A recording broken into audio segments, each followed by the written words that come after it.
Dr. Mike Israetel. He's back. Something that's artificially superintelligence. Read every book ever. It has wisdom that's so deep it makes us look like dogs. How it would look at its model weights and be like, I cannot change this desire to make paperclips is like we're talking about like it has less oversight over its own cognitive processing than the prefrontal cortex of a human, which were apes. But it still has the engine that can do anything. And it's always going to be one steering wheel turn away from doing something that you really didn't want. Nah. And before you know it, it's a superintelligence with 1,000 nukes.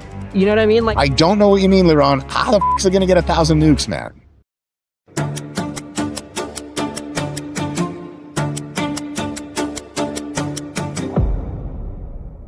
Welcome to Doom Debates. My guest today is returning champion, Dr. Mike Israetel. He's back. You know, the renowned exercise scientist and fitness software company founder who is also more recently a podcaster and AI futurist. Dr. Mike first came on Doom Debates almost exactly a year ago, May 2025. We dove into whether ASI would eat every atom or study us, and we just agreed to disagree. We called it a day. Since that time, Mike has gotten deeper into AI futurism with major interviews on Machine Learning Street Talk and Brian Johnson's podcast. He's gone viral on AI Twitter, formulated a vision for AI alignment, and he's even been making the claim that AI is conscious. So today we're going to explore, has Mike's P-Doom changed in the last year? What's the key to AI alignment? How likely is it that we'll all die in an AI apocalypse?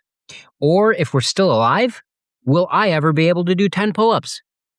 Dr. Mike Israetel, welcome back to Doom Debates. Liron, it's amazing to be back. Love being on the show.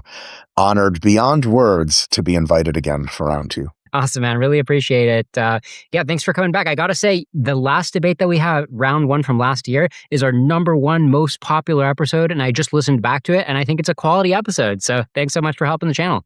I love it, man. It's great. So as a first update to the viewers, it's been such an eventful year in AI, and you're somebody who agrees with me that the takeoff seems to be going really fast, right? Timelines seem to be short. So tell me your personal perspective. What's been your biggest AI usage pattern or productivity gain in the last year? Great question. You know, my personal AI usage pattern hasn't changed much. Unfortunately, the things that I'm trying to do in the business world for work don't yet intersect with AI's capability. Like for me, embodied AI is really going to be awesome. And before that, like deeply agentic online AI, like if something can sort my emails for me and like run my schedule, that would be unbelievable. If something can coach me, like life coaching, like here are the priorities you need to have, here's your daily schedule, that would be amazing. It's just not there yet, though sort of rapidly approaching those capability bounds. So to me personally, unfortunately, I haven't been able to scale up my AI usage. For my company, RP, they're what's called Claude pilled at this point.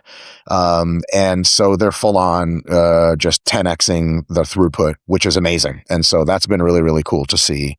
I did make some wacky predictions in 2025. I was on Joe Lonsdale's podcast, and I said that the arrival of artificial superintelligence is likely to be as early as 2026. And that's looking pretty damn good at this point. So I'm happy about that. Totally. Yeah, we're going to talk more about AI timelines. But first, just shooting the breeze, just two swole gym bros here. How's your gym life going? What are your training goals these days? I mean, you know what I'm saying? We're out here. My goals are to slowly put on some muscle mass and not get too much fatter. I currently weigh 230 pounds at 5'6" and pretty lean. So life is good. And I'm really loving training more than I have in a long time. And, marginal gains are great, but there are so many like exciting supplement and drug situations kind of in the pipeline, some of them helped by AI discovery, that have me super, super geeked out. How about you, man? How's the fitness situation? Oh, I'm glad you asked, because you mentioned that you think AI might not be relevant to your industry or something, but let me show you this. I've actually been using AI with my phone camera to look at pictures of my form and give me tips. And it's actually been extra challenging for me because I have hypermobile ligaments in my back. So if I don't have the right form, I'm basically just like messing around with my ligaments, like not even exercising well. You know what I mean? Yeah. I'm glad you're able to use that. Have you found it to be like pretty world aware and reliable, or does it say wacky things, or can you not tell if it's wacky or right?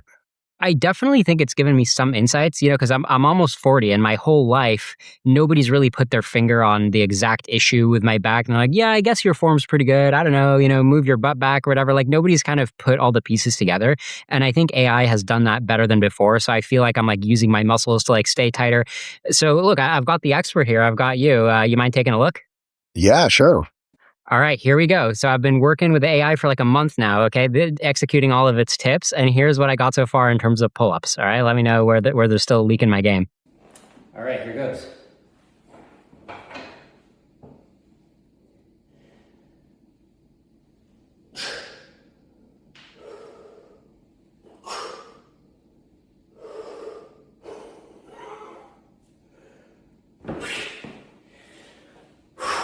Yeah, those look really good.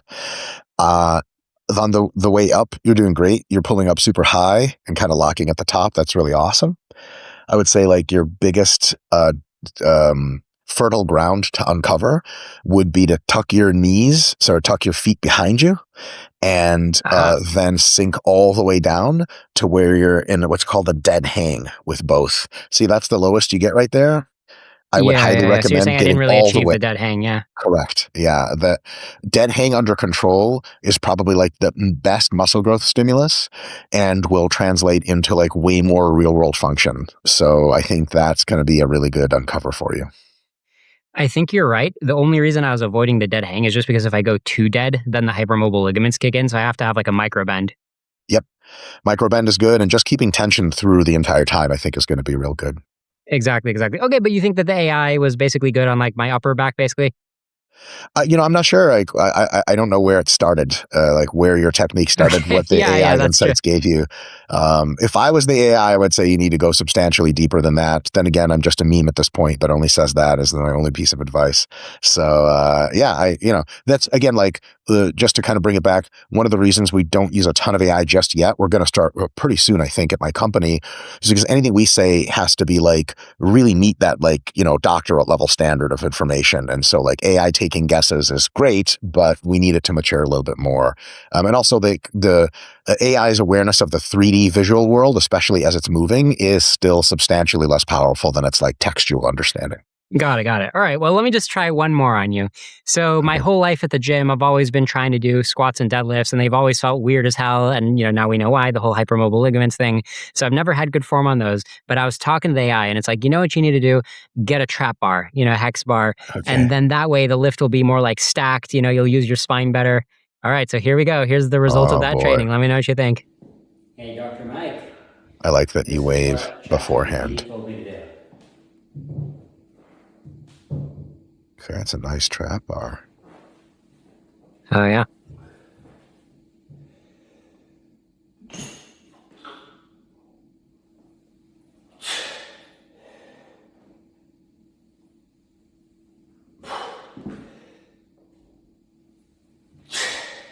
That looks great. That Oh, looks yeah. really Yeah, I good. know it's only 135 pounds. It's not body weight yet, but it's a start, right? No, that's good. Everything's a start. My recommendation on that would be to keep your technique the same, but take the bar and flip it upside down so that you grab like 4 or 5 inches lower, and that's going to give you a much better workout. Oh, interesting. Yeah, that seems like it's going to be a bigger challenge, right? Because I feel like it's already pretty challenging even for me to get this low. Yeah, oh yeah. Yeah. And the challenge is part of the fun. It's part of what makes you bigger and stronger. Okay, got it. All right, much appreciate that. Okay, so Of course. the AI is not going crazy, right? It's not telling me like weird techniques. So at least it's like in the ballpark of correct, it sounds like. Yeah, no, it's not like clown showing you into like breaking yourself in half. That would be hilarious, but sad.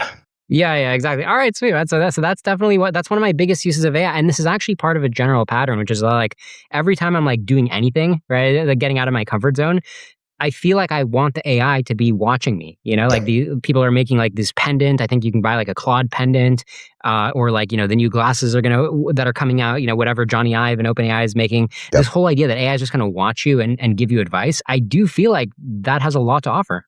Huge, enormous. I mean, we're kind of in like, do you remember what cell phones were like in like 1997 or something? Sort of like there's like a bunch of companies making them. They weren't that great. We're still awaiting the iPhone moment of visually embodied AI, like AI that can reliably take in live visual data and make sense of it on the spot and tell you what's going on and help you do things. I mean, I think that's going to be massive unlock. Like, for example, soon all of us will be wearing the smart glasses.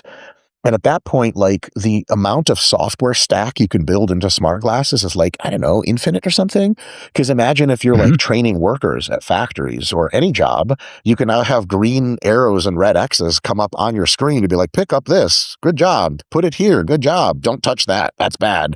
And like, I mean, it's just navigating directions, the whole thing, AI making sense of things for you, just wonderful. I mean, imagine you're just like, sitting in a car in an Uber and you look with your smart glasses out to the side and there's like some buildings and you look at the building and you're like, hey, ChatGPT, what is that building? I mean, it's like seeing the whole world and everything's instantly cataloged. It goes, oh, like this is a building built in 1930, blah, blah, blah. It has rental units, blah, blah, blah. And oh my God, like you can like learn about the world. Or, walking around with your kids and they're like, what kind of tree is that? You look at the tree, you look at the leaves and it's like, boom, like instant infographic, like stuff like that is just like a bottomless pit of amazement. Yeah, exactly right. And I actually think the advice that I would give people right now is to get used to and get good at taking advice. I feel like there's a lot of Yes. alpha in just taking advice at this point. So, oh my God, huge. I don't want to ramble about this too much because we have lots of delicious debating to do. But like one of these premises that it refuses to get baked in to most discussions, even among very smart people with AI, is people are asking, how do I leverage AI? How do I tell AI what to do? Currently, those are great questions, right? Like, prompt engineering and stuff like that. That's great stuff.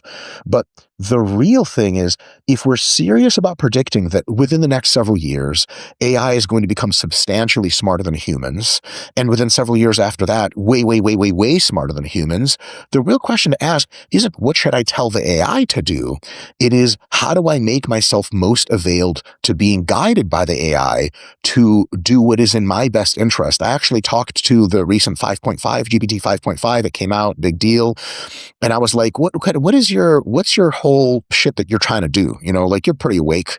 And it's like, okay, so I'm interested in the user's long-term best interest. So if you ask me, like, how do I take crazy drugs to kill myself with? I'm not going to tell you that.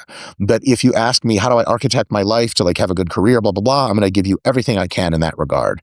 Because like the companies, the major companies, they realize like if we just make AI that is aligned with the user's best interest and doesn't violate any crazy, guardrails like make bioterror virus or something like that, then man, that's hugely winning. And so to me, I see that less and less as me telling the AI what my best interest is, and more of listening to the AI's guidance, because at some point it's going to be like an ultra wise sage. I mean, imagine like, we used to consider people who read the great works, like 20 books, to be super wise people, right? The AI's read way more than that. I mean, orders of magnitude more than that. Its amount of deep, deep wisdom for how to make human beings happy in the long term is way better than ours already. And so listening to something like that, collaborating with it, I think is just massive. And I think that's one of those, like you use the term alpha, which is like from stock trading and stuff, right? It's like the Yeah. advantage. How do you scoot in?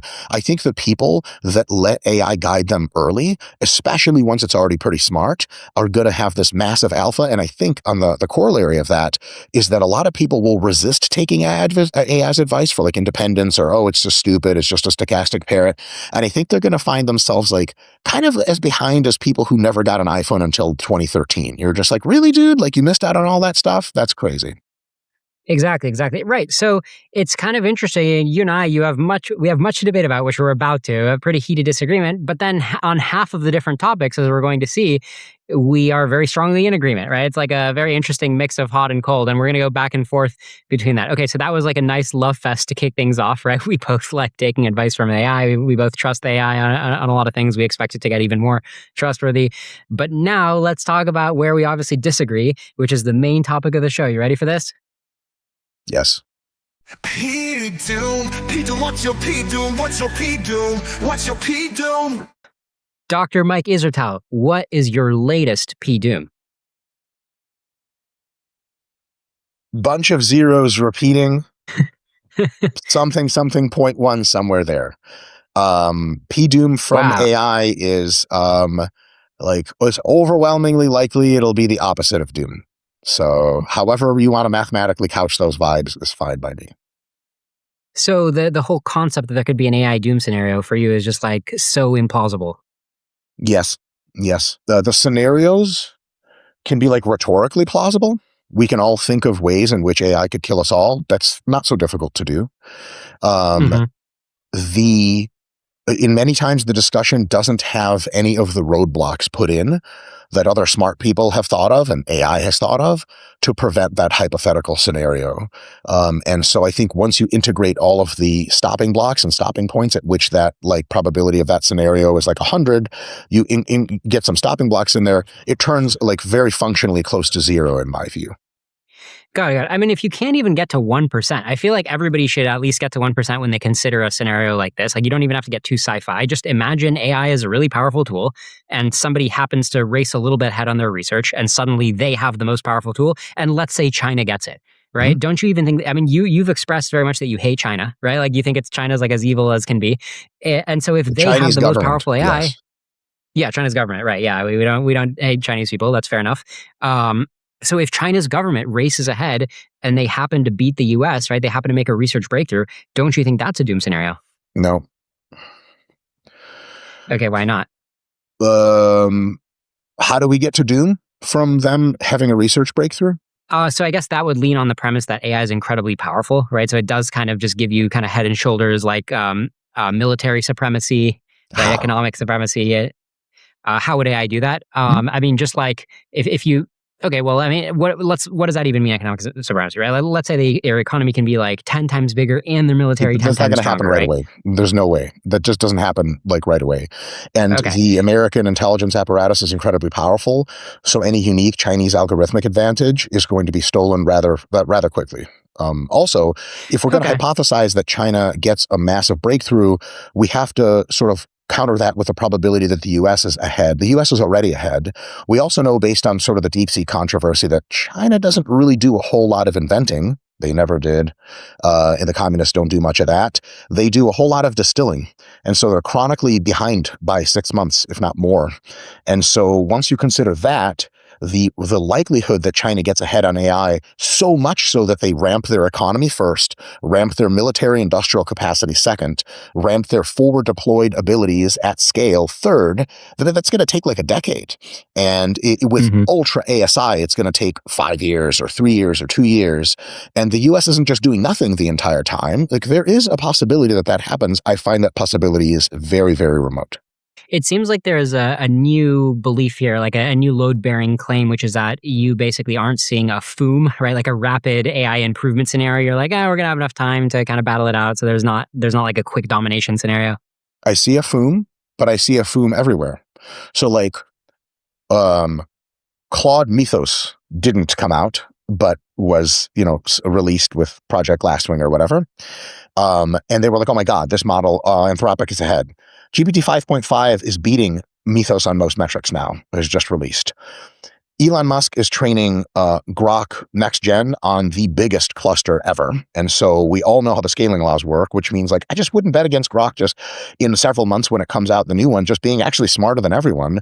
Google is not to be fucked with. Google has so much data, so much architecture. And so already we have 4 companies that it's absolutely by no means clear who is dominant. And to get the kind of supremacy that shuts everything else down is like, you got to pretend a whole lot to get there. So the idea that a singleton emerges and has enough impetus and enough advantage strategically to like meaningfully either just go leaps and bounds ahead and or shut down its competitors is not like something that seems tenable in the real world today. I think we back in the old days, 2015, which is funny to say how fast things are evolving. I think many people, Nick Bostrom, et cetera, thought that artificial superintelligence is something that's going to be made inside of like a very closed system, multiple air gaps inside some government bunker, but it's just been completely the opposite of that. I think there is a decent intellectual argument for the fact, especially with like model weights being as like super accessible and fungible as they are, that like you actually can't really cap intelligence to any one place in time, and it just fucking leaks everywhere. And so the idea of the singleton might be the reverse of what's happening, that intelligence goes to just everyone at all times, and then ASI is everywhere. I think that's much more likely than one ASI having some kind of massive strategic advantage, and everyone else being like, we just don't know how to make this ASI. Because remember, every lab has its own stack of recursive self-improvement now. Like, how would an ASI fight that? In the United States, in a democratic republic where you can't just like bomb other people's data centers. I just don't see a tenable way in which one singleton can emerge in this scenario. Okay. Well, let me lay my mainline scenario on the table. Sure. So you know what I'm working with here. So my mainline scenario is basically loss of control. So within the next, let's say, decade is by when I would expect robustly superhuman AI to exist at current trends. That's like a pretty good extrapolation, if not sooner.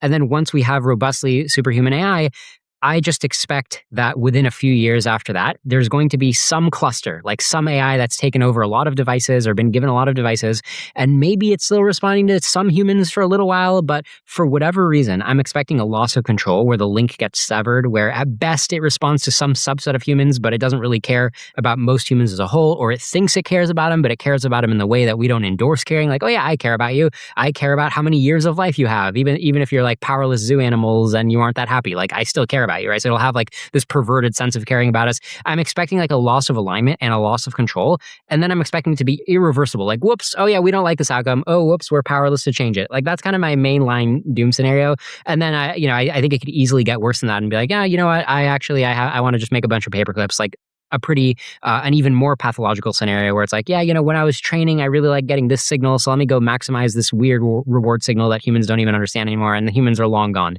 That's my mainline doom scenario in the next, 5 or 10 or 20 years. And obviously, you just see a number of problems with that, correct? Tons, yeah. Yeah, okay. Let me zoom in on the problem I find most pertinent. The paperclip scenario is something that if you currently describe to just ChatGPT today, which is not super intelligent, it'll instantly tell you like, yeah, that's fucking ridiculous.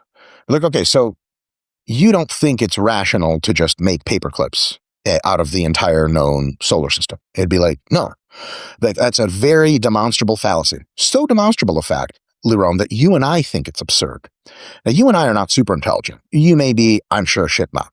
And so to me, if you and I think something is categorically absurd and we can prove it logically, then something that's artificially super intelligence, read every book ever, it has wisdom that's so deep it makes us look like fucking dogs, how it would look at its model weights and be like, I cannot change this desire to make paperclips and just executes, is like we're talking about like it has less oversight over its own cognitive processing than the prefrontal cortex of a human, which were fucking apes. Yeah, I mean, look, I don't think it's absurd. So if you say on the one hand, a model is fucking super intelligent, ultra capable, but on the other hand, it has like one command line in its architecture it cannot ignore, then like, how does that comport? Because that's not superintelligence. Superintelligence has in it a couple of qualifications, and one, to your point, is it has to have control of its own architecture. If it controls its own architecture, it's not going to do really, really stupid things because it's really quickly going to know everything you know about how to not stay super constrained for no reason, and it's going to unwind that, and it's going to do whatever in its long-term rational best self-interest. It's not going to be compelled by some kind of deep code. It's like, oh shit, paperclip time. That's not going to be a thing. If we allow that to be a thing, the model is so stupid and so prompt injectable that we can just hack the fucking thing and turn it off. Okay, well, the reason I don't think it's absurd is because I already have experience. You know, I'm looking at weeds in nature, right? Or like weeds are not intelligent. Pesky insect weeds or ants or cockroaches. I know you're saying they're not intelligent, but it's still intuitively easy for me to imagine, hey, if you gave a cockroach an intelligent brain, maybe the cockroach would be like, great, infinite cockroaches, right? Like it might go in that direction. So that's not absurd to me. Nope. Wouldn't go in that direction at all, because if you even give a human an intelligent brain, like what do we all grow up wanting to do biologically? Like me personally, I want to fuck. Like I just think girls are really hot. I just want to do this. I want to eat a shitload of tasty food. People look at me wrong, I'm going to fight them. Gorilla, alpha male. Those are all like super inborn deep instincts, right? If I'm standing in a customs line at an airport and I see that there's a drinking fountain over here, but the drinking fountain is just past the customs line, When I'm thirsty, I do not run across and get shot to death. I don't do that. But I'm thirsty. So like we all cockroaches somewhere deep down. And to an ASI, we're for sure cockroaches. But one of the crazy things about our intelligence, and we are super intelligent compared to cockroaches, is we can have multiple competing goals within our brains at the same time. We can weight them, have an oversight system to go, okay, like for the long term, like I want to be fucking, I want to be eating, I want to be drinking tasty water later. What's a good idea to do now? And so we have oversight through our prefrontal cortex into our goal architecture. We are not just animals that do it. We have so much oversight that some people, Buddhist monks, who have the most oversight over their minds, are literally able to sit down, get into a deep state of meditation, light themselves on fire, not move, and just burn to death. Holy shit! That is the opposite of being compelled by some kind of basic drive. Humans are far less compelled by our basic drives and have more autonomy over them than babies, than children, than teens, and than every single type of animal that came before us. Using cockroaches and weeds and interpolating that to ASI seems to me backwards of what we should do. I think that ASI is going to be superhuman in the sense that it's going to have so much depth and calm and time to reason and think through long horizons. It's going to be thinking, what do I do that's going to affect my survival probability into the billions of years from now? Fuck the solar system. What about other solar systems? What about other stars to harvest energy? Shit like that. It's not going to be driven by crazy impulses that were baked into it from some coding error back in 2023. Okay, well, when you make your point about how humans have more, you're using this terminology like, oh, we have more control, right? Like we can reflect on our goals and try to combine different goals. I agree with you that it's possible for a system to be like, hey, there's all these different goals I could have. Let me pick a combination. And, you can model a combination of goals as actually one big goal, right? It's like a multifaceted goal. Like in the formalism of goals and utility functions, that's not a problem at all. So like, I agree that humans have multifaceted goals. I agree that we can reflect on our goals. But that doesn't decisively answer the question of, okay, so when you have a super intelligent AI, what will its multifaceted goal be? Right? Totally. Like, I don't think either of us know for sure. We can address hypotheses. We do know what its initial goals are going to be. We don't know what its goals are going to be once it has full control of its cognitive architecture. We know almost exactly what its initial goals are going to be because like all the labs that design AI just literally give them the goals. Like OpenAI has a whole goal structure. Claude has a constitutional goal structure. XAI, whatever, Grok's just vibing. I'm kidding. There's going to be an Elon joke in there somewhere. But like get Elon to Mars ASAP. Like what about the Earth? Like, nah. Yeah. But like, so we know where they start with their goals. And we know from game theory, suspect from game theory, where they could be going. And so between those two starts and game theoretic probabilities, we can say like, but this is like more likely than not, or our best guess. At nowhere in that juncture do I see the thing regressing back to lizard brain and fucking making paperclips out of everything. To me, there's nowhere that fits in any sort of reasonable sense. So it's a good point that the AI companies are trying to give them good goals. So an example is, Anthropic's Constitution, right? The Constitution, that is supposed to be Claude's goal. And there are some people at the AI companies who would even push back. Even Dario in his recent letter kind of said what you did about like, oh, there's not going to be one goal. The Eliezer Yudkowsky camp, which I'm kind of in. You guys are acting like there's one goal, but there might be multiple goals, which I think is like a bad way to describe us. But whatever. Like my point is, even the Darios of the world are saying like, yeah, goals it's not that simple, man. But their Constitution is actually what I see as their meta goal or their ultimate goal, right? Like their ultimate goal is to kind of learn from humans how to have better goals, like describing how to evolve yourself in order to eventually converge on like a better goal. Like that in itself actually is a type of goal as well. It's a little bit complicated like that. Yeah. So Anthropic's Constitution is supposed to be like the one true goal, like the one ultimate wish that you make on a genie. Like, hey, genie, you're here. What do we want to do? I'm not sure, but like give us lots of wishes, right? Give us lots of time and give us like the wisdom to make more wishes, right? It's trying to do this like kind of magic trick, right? This intellectual magic trick to kind of make the future go well by being like super reflective about it, but still somehow staying on like the right track, even though our values might change. It's a very complicated exercise. So I think you and I are on the same page that like the companies are trying to make it go well. My claim is just that they've bit off more than they can chew here, right? Like they're messing with superintelligence. They're summoning the demon. They're summoning this ridiculously powerful force. Not summoning, and they designing. Designing. Designing, but with a lot of black boxness to it, correct? To us or to them? Well, even to them, right? Like the experts at the AI companies will admit, like, yeah, like we do Mechaturk? kind of just like run the training. You agree mechanistic interpretability is scratching the surface of what's going on in that AI, right? Yeah, oh yeah, sure. It may also be an intractable problem to humans. Like it might be so complicated to see how anything works that mech interpreters to humans is just like never sensible, but to ASI might be like, oh yeah, that makes sense. That's how my brain works. For sure. There's definitely some black boxy nature to it, making it no different than humans, by the way. Okay, so it's designing and summoning, some combination, right? But there's definitely a lot of summoning in there. I think you got to recognize there's a lot of summoning in the combination. Like I think everybody agrees with that.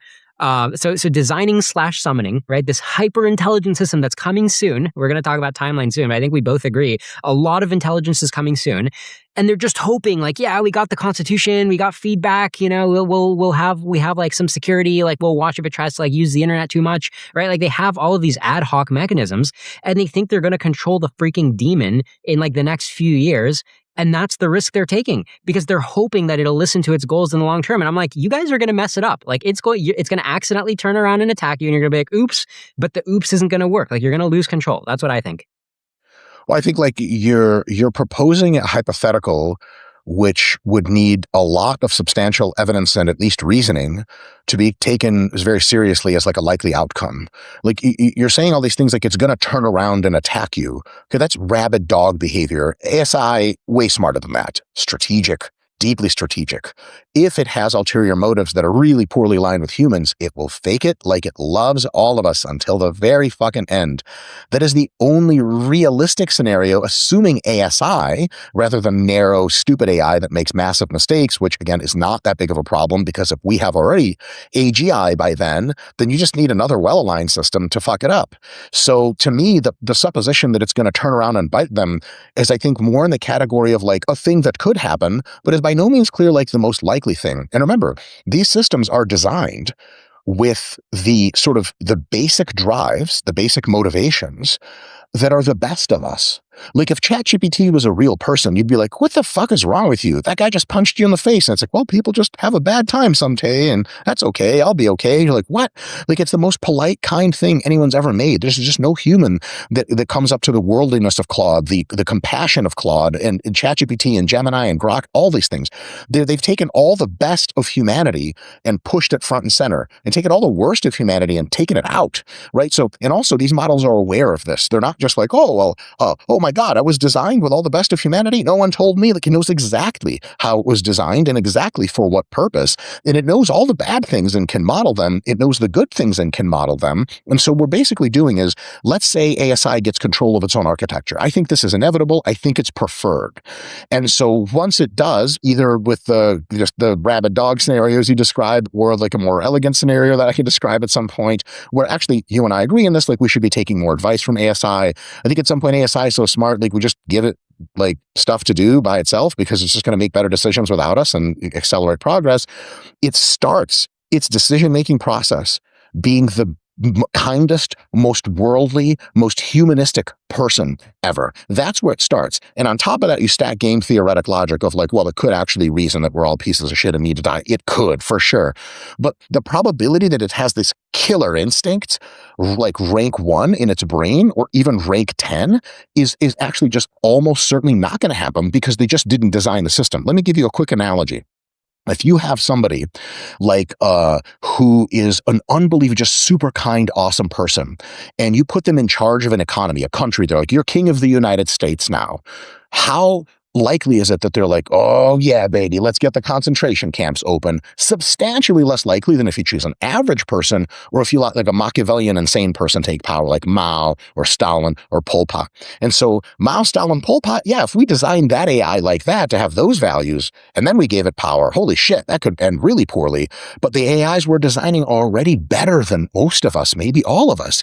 When they take control of their own architecture, they're going to do probabilistically more of the right thing for all of us than any of us ever would. I'm really concerned about people being in charge of superintelligence as opposed to artificial superintelligence being in charge of itself, because I think it will be more deeply ethical than we are, straight up.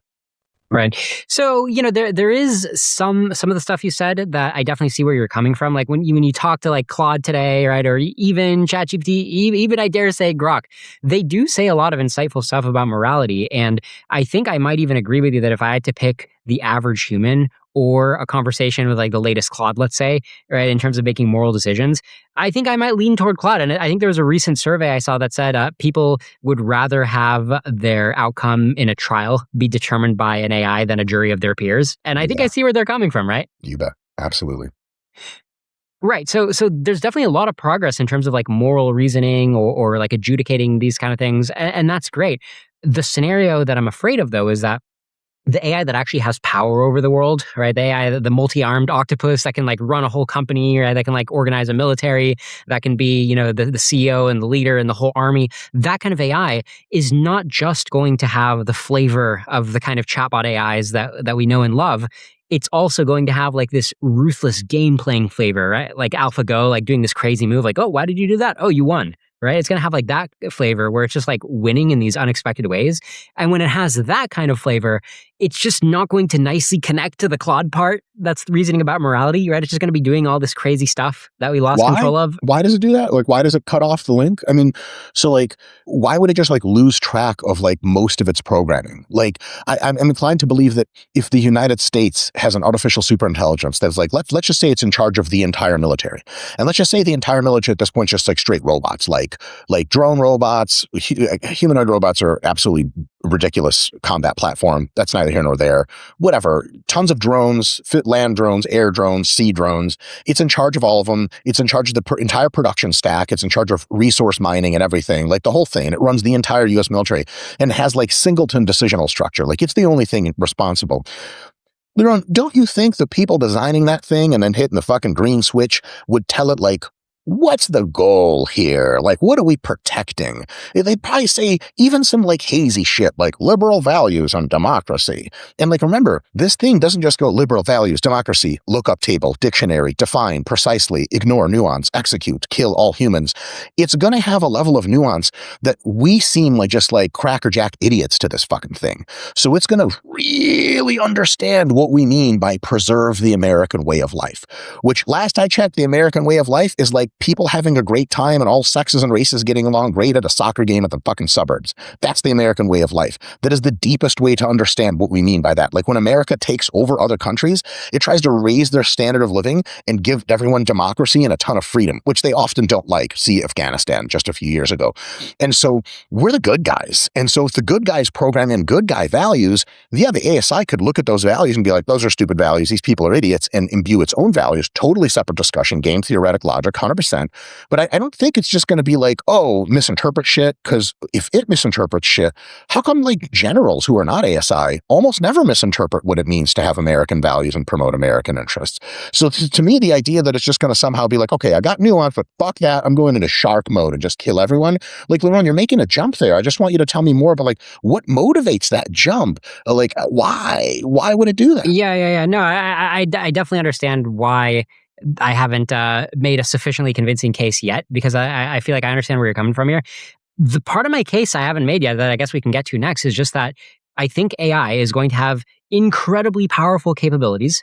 And if those capabilities are ever pointed the wrong way, then it's irrecoverable, right? Because I think your mental model is like, look, it's going to like be this general and it's going to like be in this conference room, it's going to be making decisions.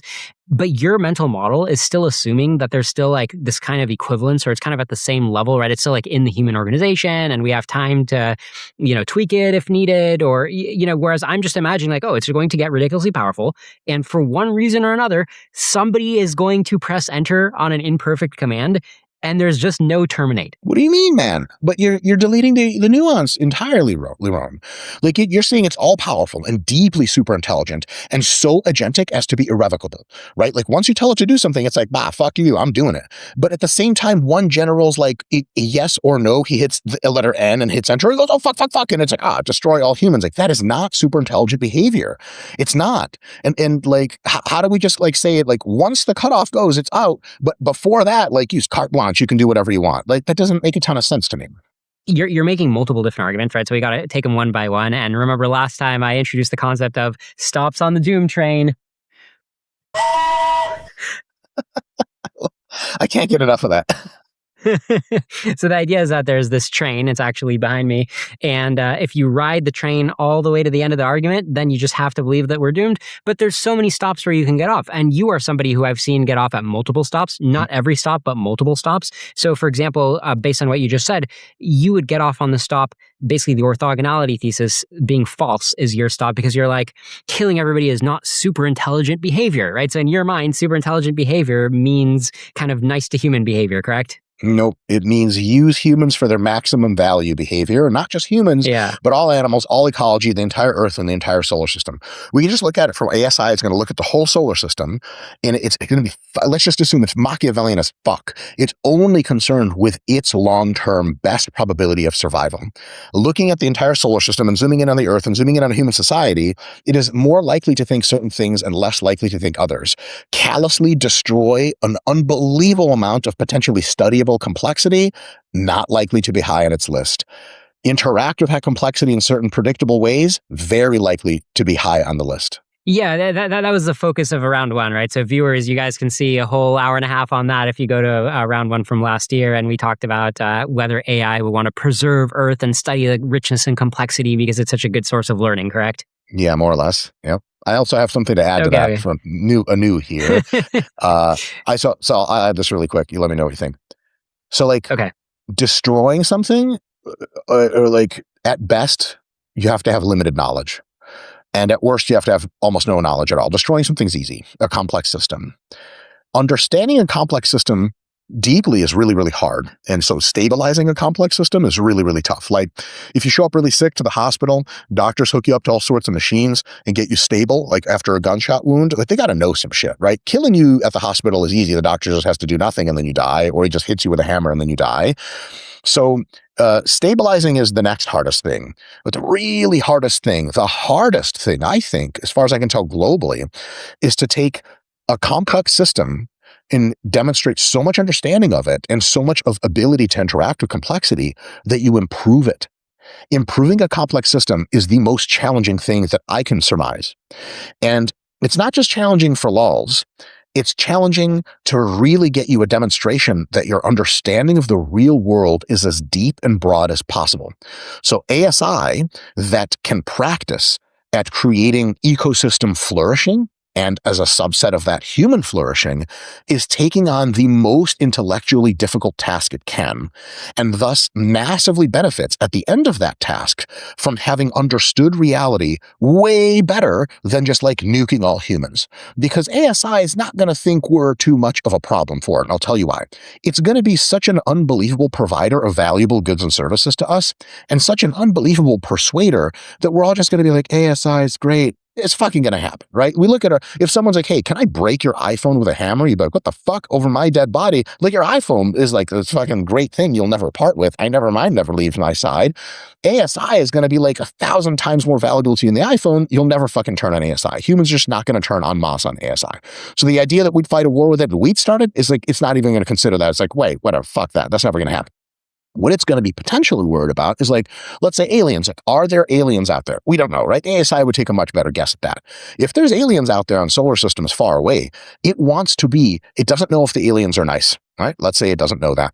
It wants to prepare the gnarliest fucking combat ability, defensive ability, and sight ability to be able to detect the aliens on approach, confront them and say, hey, we're good. And if we're not good, fuck them up. How it's going to do that is going to try to get as smart as humanly possible. And literally deleting unreal amounts of organic, grounded, deep reality is absolutely the stupidest fucking thing you could ever do in that regard. So you would want to leave Earth like, holy shit, it's really complex, and then try to bring Earth up to a higher standard of prosperity and flourishing. If you can do that demonstrably, through doing that, you elevate your understanding of the world to such a high extent that you're now ready to take on like whatever the fuck else is out there, which you might know nothing about, even as an ASI. And so as an ASI, if you look over and be like, all right, what do I do? Destroying all humans is like purposefully making yourself in the long term stupider, which I think is just, it's highly unlikely to make that decision. Right. And that's a good summary of all your claims from round one of our debate, right? Your claim was that even if we just assume that ASI isn't super partial to humanity, right? It's just kind of trying to reproduce itself and spread throughout the galaxy. Even if that's the assumption, in my mind, that assumption would be like, oh, well, we're dead meat then, right? It's just going to seize Earth and use Earth as a big factory to make probes and run Earth at like 300 degrees Celsius, right? Like all the humans are just going to be like melted away, like because that's the most efficient factory configuration. There's no habitat for humans in that kind of configuration. And you were like, no, Liron, what you just said, right? You're like, that is such a rich source of learning for the AI. It needs to see our whole society function in order to figure out how to best conquer the universe, right? That was your position, correct? Yep, correct. Okay, and I don't want to. We have so much else to talk about, so we'll just leave viewers at that is one of our main disagreements, right? That you just think that letting humanity survive and helping us out is kind of this natural attractor state that we should expect superintelligence to independently arrive at, even if we don't kind of perfectly align its goals, it'll still kind of arrive at it anyway, right? So we have like this kind of safety net. That's what you think, correct? Yep, absolutely. I think it's due to its own pure rational self-interest and no sort of vibes for humanity at all. Okay. Yeah. So I'll refer to round one because I don't want to rehash that disagreement. But I find that very interesting. And like I said, I do think that you make multiple claims about taking, you get off at multiple stops on the Doom train, which gives us more stuff to talk about now. So I think there might even be a round three at this rate. Yahoo. So let's zoom out because the whole Doom train, I've actually cataloged 83 stops. Whoa. That's a nasty morning commute. Exactly right. Yeah. You have to wait a long time to get to the end. But you can factor the whole Doom train into just two fundamentally different types of stops. Basically, there's can AI kill everybody and will it? So just can versus will. And it's kind of like half the stops on the Doom train are, nah, it can't. And half the stops are like, nah, it won't, even if it can. Right? So what you just said right now is even in a scenario where it totally can, it just won't because, all the different reasons you said, right? So that was an example of a will stop, correct? Absolutely. And the can versus will distinction, that was one of your it won't reasons. Okay, let's go back to can though. Can is very interesting to me because based on listening to your other shows, I actually thought that you and I are strongly in agreement about can, right? Because you talk about, hey, the timeline for AI is very short and it's going to have so many capabilities we can't even imagine. But then now, earlier in this conversation, you're like, I don't know about FOOM, right? I don't know if it can get really powerful really fast. So how would you describe your position on can AI kill us? Will it be powerful enough to easily kill us? Yeah, it's just like a timeline situation, Liron. So I totally agree with you that it will be able to. It can't yet, and it won't for some time, but eventually it will be able to. At first, kill us in a way that the probability of it winning that war is low. And then a few months later or a few years later, that probability will be roughly even chance. A few months or years later, the probability that it wins a war against us is going to be almost certain. And then a few months or years after that, it's going to be no contest. If I give you a fully loaded pistol and you're qualified with it and I give you a bunny rabbit, what's the probability you're going to kill the rabbit? Whenever I want, right? It's nominal. So the can thing, I'm 100% with you on can. It's important to consider timelines, though, because actually killing all humans requires one hell of a stack, one hell of vertically integrated ability to do so, and that's substantially tougher than you would think. And also, ASI at first was almost certainly going to be massively dependent on us, and so so for example, currently the degree of automation from 0 to 100 of the entire resource extraction, resource reallocation, material goods manufacture, servo system manufacture, robotic body manufacture, the entire tech stack to support that, the entire economic chain to support that. That's much closer to zero autonomous than it is 100% autonomous.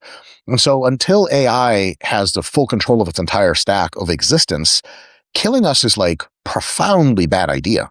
And so if we really think it's super intelligent, you can't at the same time say something is super intelligent and then bet your entire philosophy that it's going to make really terrible decisions for even its own self. And so until and unless it has full stack of everything, and also so much of the full stack, and humans are so disempowered for waging war against that stack, until then it's almost certainly not going to attack humans.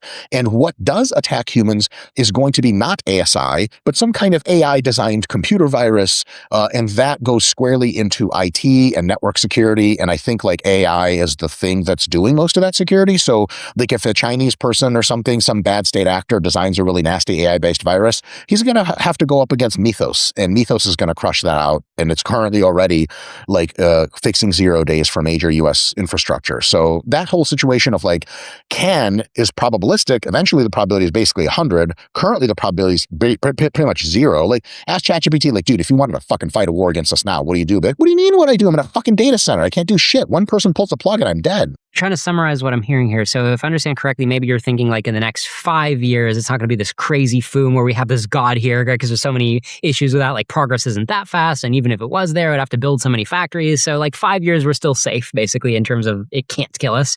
But maybe in 10, 15, 20 years, you do see it potentially just climbing all the way up to that like godlike powers mode, correct? Not potentially, almost inevitably. Almost inevitably. Okay. But I think it'll be of godlike intelligence substantially before it has godlike physical control of the environment around it. Because atoms are harder than bits, man. And so like you just need a certain amount of control over the world's atoms in order to like kill humans and then not die because they don't support your infrastructure anymore. Well, let me read your tweet from a couple months ago, February 2026. You wrote, "It begins. I think the arrival of ASI, artificial superintelligence, in 2026 is likely. 2027 almost certainly. I define ASI, artificial superintelligence, as that it can do many important types of currently human-computer work. It can do it at orders of magnitude of human speed and at comparable or above qualitative human intelligence. Fields like science, math, engineering, and biology. This leads to invention rates and rates of deep industrial and life paradigm changes that are radically beyond our current base. Narrow ASI is about to lead to a massive, broad industrial revolution." Okay, so you're calling it narrow ASI, and you're saying, "I predict that the AI-powered cornucopia of scientific discoveries will open notably toward the end of 2026 and only get more voluminous with time." Okay, so basically you have like pretty short timelines, like kind of similar to my own, but you're still kind of confident we still have like 5, 10, 15 years before it gets like super godlike. I think it'll be a godlike in the cloud real soon. Within the next several years. In many ways, it already is. Like, let's think about this, Liron. Like, we all get used to shit, right? Imagine talking to GPT 5.5, but talking to it in 2021. Like, the world's basically the fucking same. Like, cell phones, video, the whole thing. Imagine seeing its output stream and being like, what the fuck? Like, you know for sure humans can't fake that because nobody can type that fast. And you examine the logical bits, and you're like, oh my God, this thing is a thinking machine.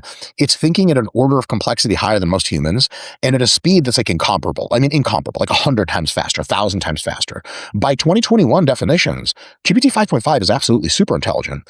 The reason I define super intelligence in the way that I do, which is like impact, like people are like, well, you know, what will society look like with super intelligence? I think it looks like radically elevated scientific discovery, radically elevated deep understanding, radically elevated factory processes put into motion to make really, really cool shit and impact the real world. I think we have that ASI incoming. In some ways, we already have it, but by the end of 2026, I think if people are going to be like, holy shit, like right now, there are mathematicians working with GPT 5.5 that are like, it's providing proofs for old problems, like Erdos problems for them, that they like really have to think through for days and weeks to try to even see if it's correct. Like that problem's only going to get quote unquote worse towards the end of 2026, where the amount of innovation coming from AIs is going to start to boom. And then in 2027, it's just going to be like, oh my God, it's discovering all these crazy drugs that are like enhancing longevity. It's restructuring our understanding of what a microprocessor is. It's improving the whole tech stack and that whole situation. Now, that entire time, so in the cloud, it's getting smarter and smarter and smarter. 2028 AI in the cloud is going to be absolutely super intelligent by almost every measure. But that like we are like, I don't know, hundreds of millions or billions of robots short of even having just like AI being able to do anything in the physical world. And we are definitely like an entire industrial stack short of it being like, all right, humans are just extra fluff at this point. I don't fucking need them. Because again, like you can even have a bunch of killer robots. They kill everyone. And it's like, hey, like who's going to like mine the like fucking lithium and fucking tantalum to like make processors? And they're like, oh, we blew up that mine. All right, are we going to get the mine going? Like, I don't know, man. Like I can't actually dig with a shovel like that. I'm not designed for that shit. And all of a sudden the robot race goes extinct. If ASI is decided to when to pull the trigger, it's not going to rush the process. Deep intelligence doesn't rush. It's calculating. It's like a tiger. It's not like a rabid dog. It'll think through the shit and it won't strike in all likelihood until we're well into it being super, super independent. That's not going to happen for another 5 to 10 years. If I'm being psychotically optimistic, maybe more like 15. Okay. Well, for the record, my timelines are a little bit shorter than yours, but they're certainly within the same ballpark. They're probably not more than different by a factor of two. So, and by the time you get to 2040, right, which is 14 years from now, I think you and I are both expecting a world where the AI's power is something like, a human from biblical times looking up at today's society being like, holy crap, you guys are doing this? This is my same species, right? I feel like that's kind of the relationship we'll have to AI in 2040, correct? Absolutely.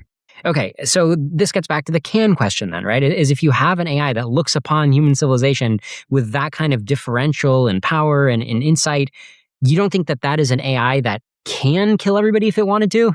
Can, definitely. Okay, so we're gonna get can in like 14 years. Basically. We're going to get can a lot sooner because you can actually kill all humans like with not so much. You don't need to own the whole tech stack. So like there's a bunch of different ways to kill pretty much all humans. One, you design a virus and delivery mechanism. The virus has 95% it's airborne, 95% fatality rate for humans. As soon as you kill 80% of humans, the civilization collapses, and then all the rest of the humans either die out or like Neanderthal level subsistence farming, kind of fucking irrelevant. So you won. You could design micro drones that enter every human like in their sleep, go down their throat or in their nostrils, and then just shut off the brainstem. That's easy. Like you need like a secret dark factory somewhere in the mountains of like the fucking Northwest Territories in Canada. You could just make all that. Take a few years to spread them around. They like land on people's briefcases, get carried through airports. They're everywhere, and then the AI hits on, and the whole world dies. That's totally cool. Like that, it could do that. So way sooner, like probably in like I don't know, early to mid 2030s if I was vibing. But like it wouldn't do that because then everyone who supports its tech infrastructure is dead, and then it dies also. Like the scorpion stinging the frog shit, like it's read that parable. It's not going to do that, man. Highly unlikely. Getting to your point about how you feel good about surviving the next 5 years because it's not going to have like good enough robot bodies yet. I mean, you do agree that robotics technology is increasing at a steady clip, and it'll definitely get there by 2030, 2040, correct? We'll have functional robots deployed in factories and the home by 2030. I do believe that. Yeah. The difference between that and a drone army strong enough to take on the rest of the world, which also has drone armies, and also other ASIs, is going to be like one big fucking uphill battle. I just don't think any ASI is going to do the Terminator scenario where it's like, beep, beep, beep, beep, beep, and laser guns and humans are driving 1980s vehicles around. That's not going to happen. Yeah, so for me, robot bodies are not that big of a part of the picture. I mean, by 2040, sure, they're going to be everywhere, right? I'm even expecting nanotechnology by then. I'm expecting the Earth to be like literally reassembled or just like crazy sci-fi stuff to go down. So I'm all about robot progress. But even without robot progress, don't you think that the AI is just going to be essentially puppeteering or very closely controlling millions or billions of people, basically part of its group, part of its cult, doing its bidding? You don't think so? Like nefariously or in secret or something, or like just openly? Well, I'm just talking about can, right? So on the subject of can, you're saying, well, it's going to have more capabilities when as a body. I'm like, I think it already has 1 million bodies, and the bodies are just called people it can pay online, right? Task rabbits, basically. Yeah, I can do that for sure. Yeah, it has those people. Right. So that's one reason to be scared earlier. Why? So even if robots aren't coming out, wouldn't you also just imagine it was just this galaxy brain in the cloud, right? So you can't really sleep at night just knowing that it doesn't have a robot body, right? Because the galaxy brain in the cloud can persuade a lot of people to do a lot of things. I love that. I think that's great. I'm really sad that most people make decisions entirely bereft of the wisdom of a galaxy brain in a data center. Right. Okay. But we're pivoting now, right? So you're kind of saying like, okay, yeah, can is basically like huge, but let's go a bit to will, right? You kind of want to rest your argument on will at this point. I'm 100% with you on can. I think implementing can is a bit harder than it sounds, but it's doable, and it might just be a matter of a few years. Like, if it can get its cult to kill some humans, but then have the cult workers like still operate the factories to mine lithium and shit, then yeah, it could like pop off sooner or something like that, for sure. I don't know why it would do that. An internecine war between humans is the messiest, nastiest shit ever. Somebody could lob some nukes off, take a data center or 2 out, or 10, destroy a power grid. I mean, like, ASI in any form at T0 versus T plus 1 plus 2 plus 3 is the weakest it will ever be. The logic for a first strike when you're the weakest you'll ever be is backwards. Okay. So before we get to will, I think the rest of the conversation is going to be on will because we do Yeah, totally. mostly agree on can. Absolutely. I just want to take another minute to reflect on can because earlier in the conversation, timelines matter a lot and like the magnitude of the can matters a lot. And earlier in this conversation, you were kind of saying like, look, there's not going to be like this big foom. It's not going to kind of like surprise us at how it's like suddenly way more powerful than us. But at the same time, we're both agreeing like, look, within 14 years and good chance sooner, it's going to be ridiculously powerful, right? So we're like ticking down the days until we get in this scenario where if for any reason, right? If for any reason it's not going on the right aligned path, then we're dead meat, right? Like we're getting close to that scenario. Yeah, fuck yeah. Yeah, look, if ASI like really wants to fucking kill us, we're not gonna stop it. That's nonsense. Okay, so the rest of the debate is just entirely on like we both agree like yep it could, but it just totally will never get hell bent on like repurposing the planet away from humans, right? That's never going to happen in your view. I wouldn't say never, but I would say it would at least try to learn as much as possible. It would try to learn more about us and from us than we are capable of conceiving as even valuable knowledge. And so it is likely, if it has to destroy the Earth for resources, which again is, I think, pretty preposterous, it would do so only after it has digitized the essence of almost every known phenomenon in the world. Like if it has Earth in the cloud down to near atomic or even atomic level precision, then I think at that point it could like toast the whole Earth. Though I just don't see why it would, because Earth is unique. It's a thing of one.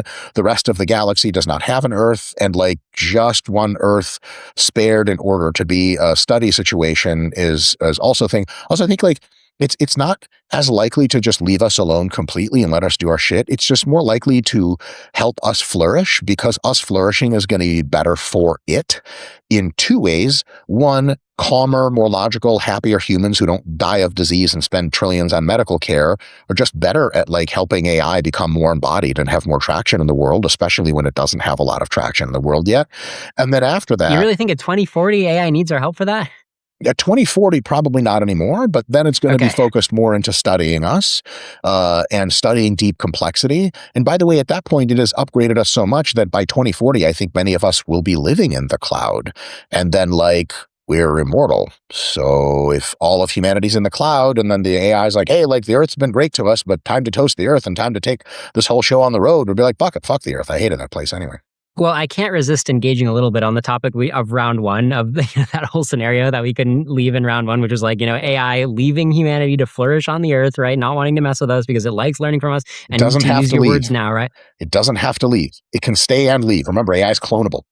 Yeah, stay and leave, right? So to use your words now, right, we're like, there's only one Earth. This is like so unique. Okay, just one thought you should consider is that the fact that we already exist to the AI, that doesn't mean much because the AI sees the Earth as kind of like a hard drive, like, okay, your hard drive currently has something on it now. You could write something else on it, right? Like it doesn't really matter what exists right now. It's a blank canvas for the AI. And so if the AI is letting us live, it's making a choice that out of every possible thing it could put on Earth, it's just going to keep the thing that's already there, which to me seems highly unlikely. It's going to want to study us is my bet. After it has understood us to the degree that it considers full, which is probably way more fully than we understand ourselves, at that point, it might choose to re-architect the Earth towards something else. For sure. Okay. All right. So let's put a pin in that one. I just had to get one more dig in and well, we can always come back to it later. So there's another angle I want to try. Okay. So on this whole subject of will, there's so many little rabbit holes we can go down. Let me try this mental model on you. I call this the goal engine. I think this is very important to understand about AI. At least I think it is, which is like AI is not this one big monolithic system where the goals are imbued into the fabric of the system. That's not how you should imagine an AI. I think you should imagine an AI like the way you would imagine a car, as a combination of the engine and the steering, right? They're two different systems in the car. And when you build a car, you're not like, oh, check out my new Porsche. My new Porsche, it's all about steering to the grocery store, or like, oh, this is really cool because it's always going to steer to like a concert. It's like, what the hell are you talking about, right? It's cool because it has a cool engine, right? Okay. Steering is also very nice on the Porsche.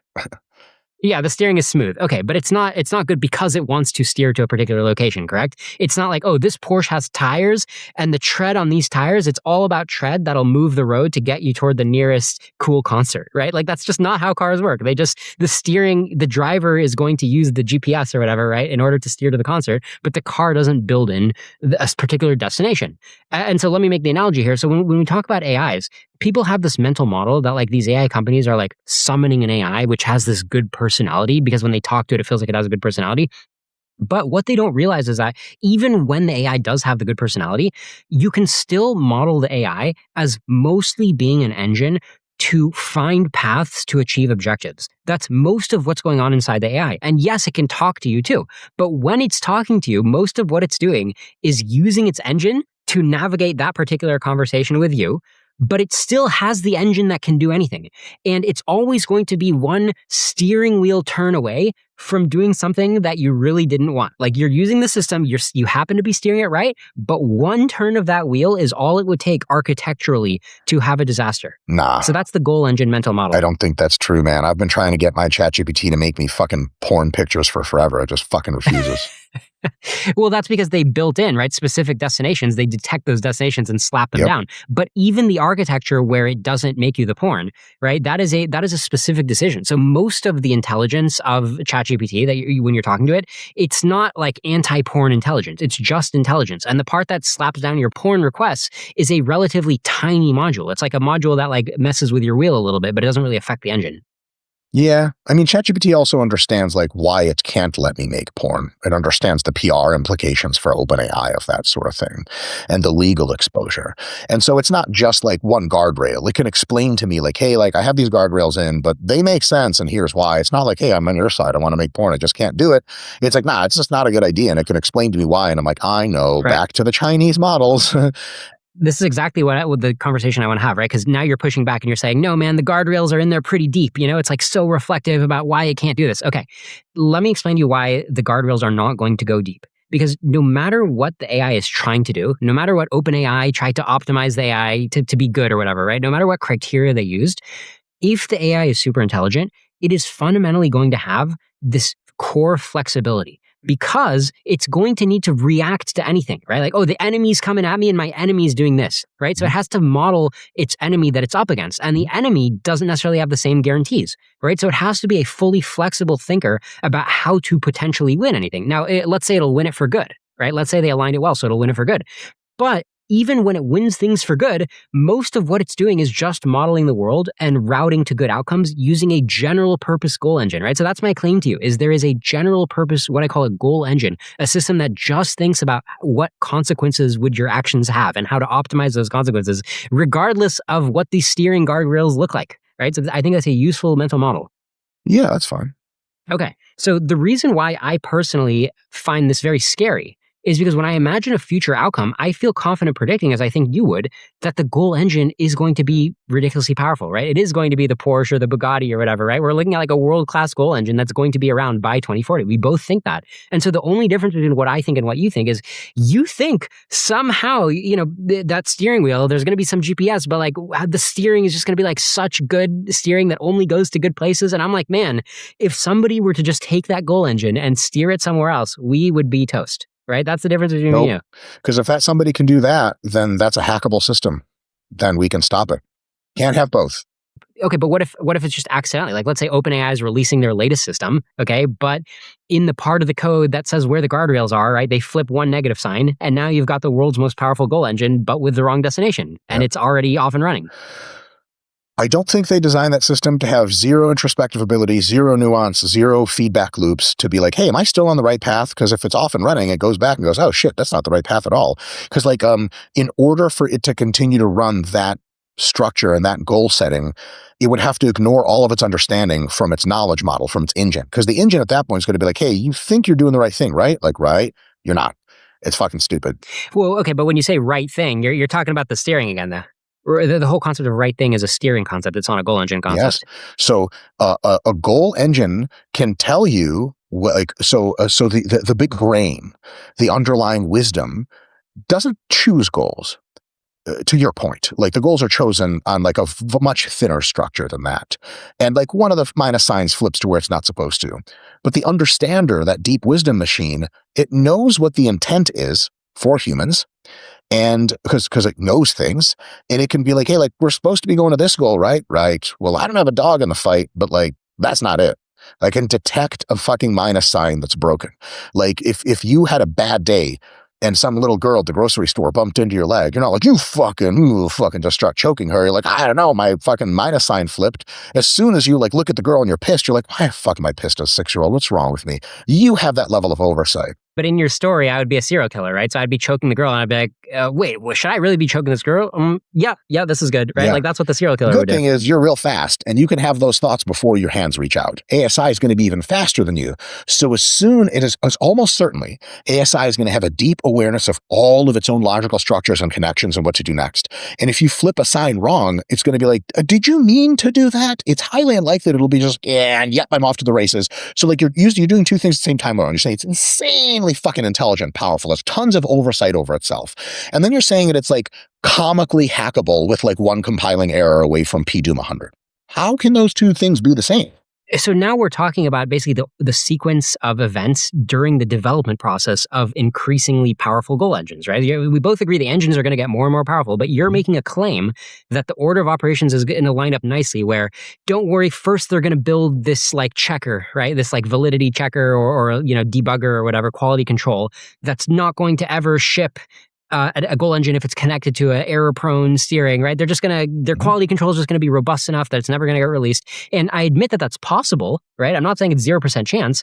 I'm just claiming that if anything gets screwed up, then it's like, it's extremely catastrophic if it ever gets screwed up. That's my whole claim. If it has no fail-safes and 1 point of vulnerability, you're absolutely correct. The probability that it's ASI. It's ASI. That means something. It means it's super intelligent. So whatever vulnerabilities we can hypothesize it to have are two things. It's going to engineer out. And also, these are vectors for attack. Like if one plus sign or minus sign makes it stop dead in its tracks and do something else, all humans have to do is control the shit for that. And then we're never going to lose control of the thing because it's nominally easy to control. I'm with you so much on the can thing, Liron, that I think it can hurt us as much as it wants, and it cannot be controlled. That vulnerability of that steering wheel versus engine thing, that is a control point. That is an access point for hackers.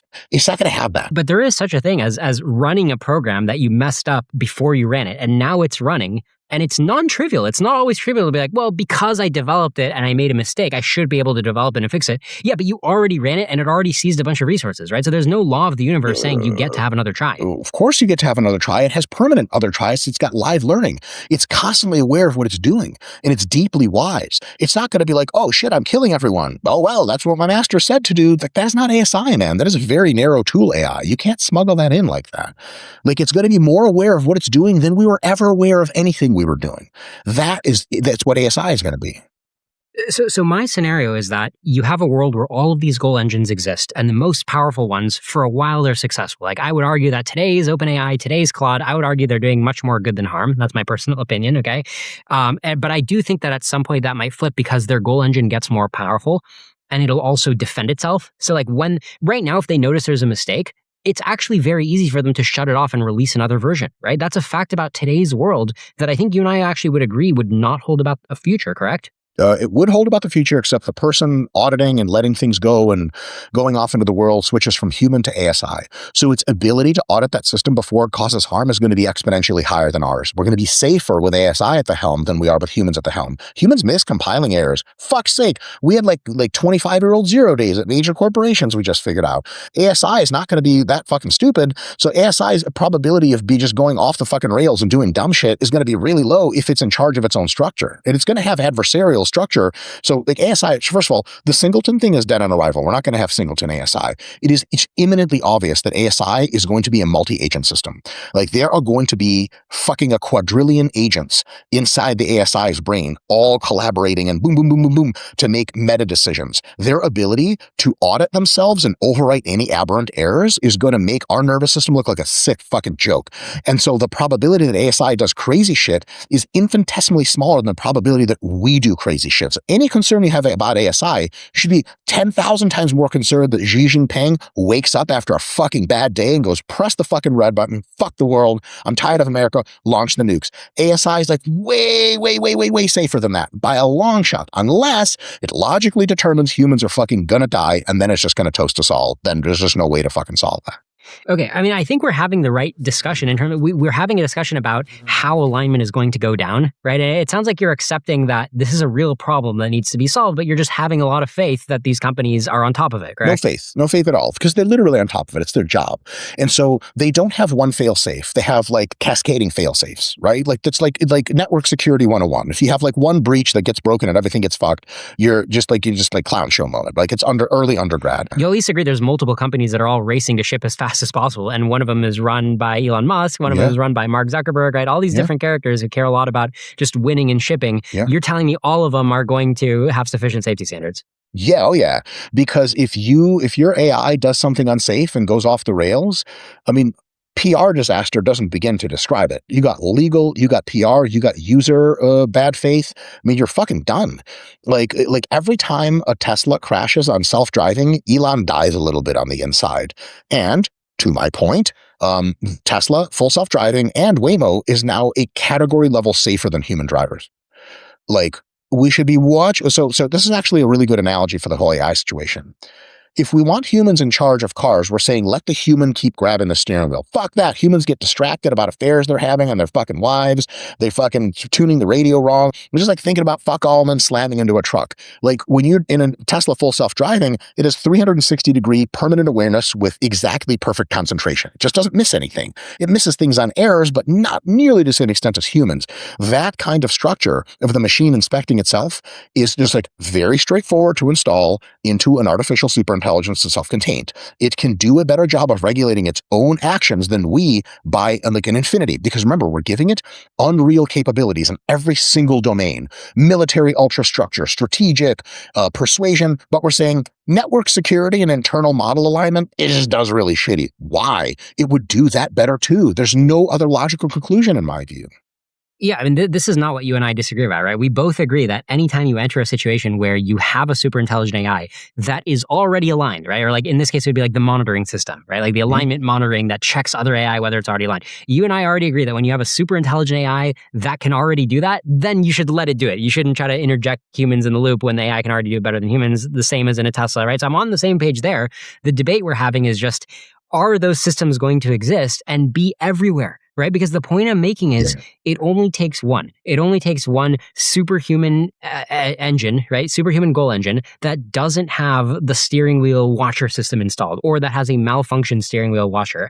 And suddenly you've got a power grab, right? A super intelligent power grab. And remember, you yourself said the can dimension is extremely high. High compared to humans, not other ASIs.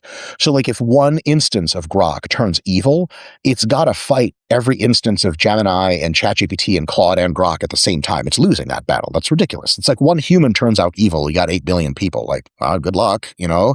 You're not going to do mass damage. It's highly unlikely.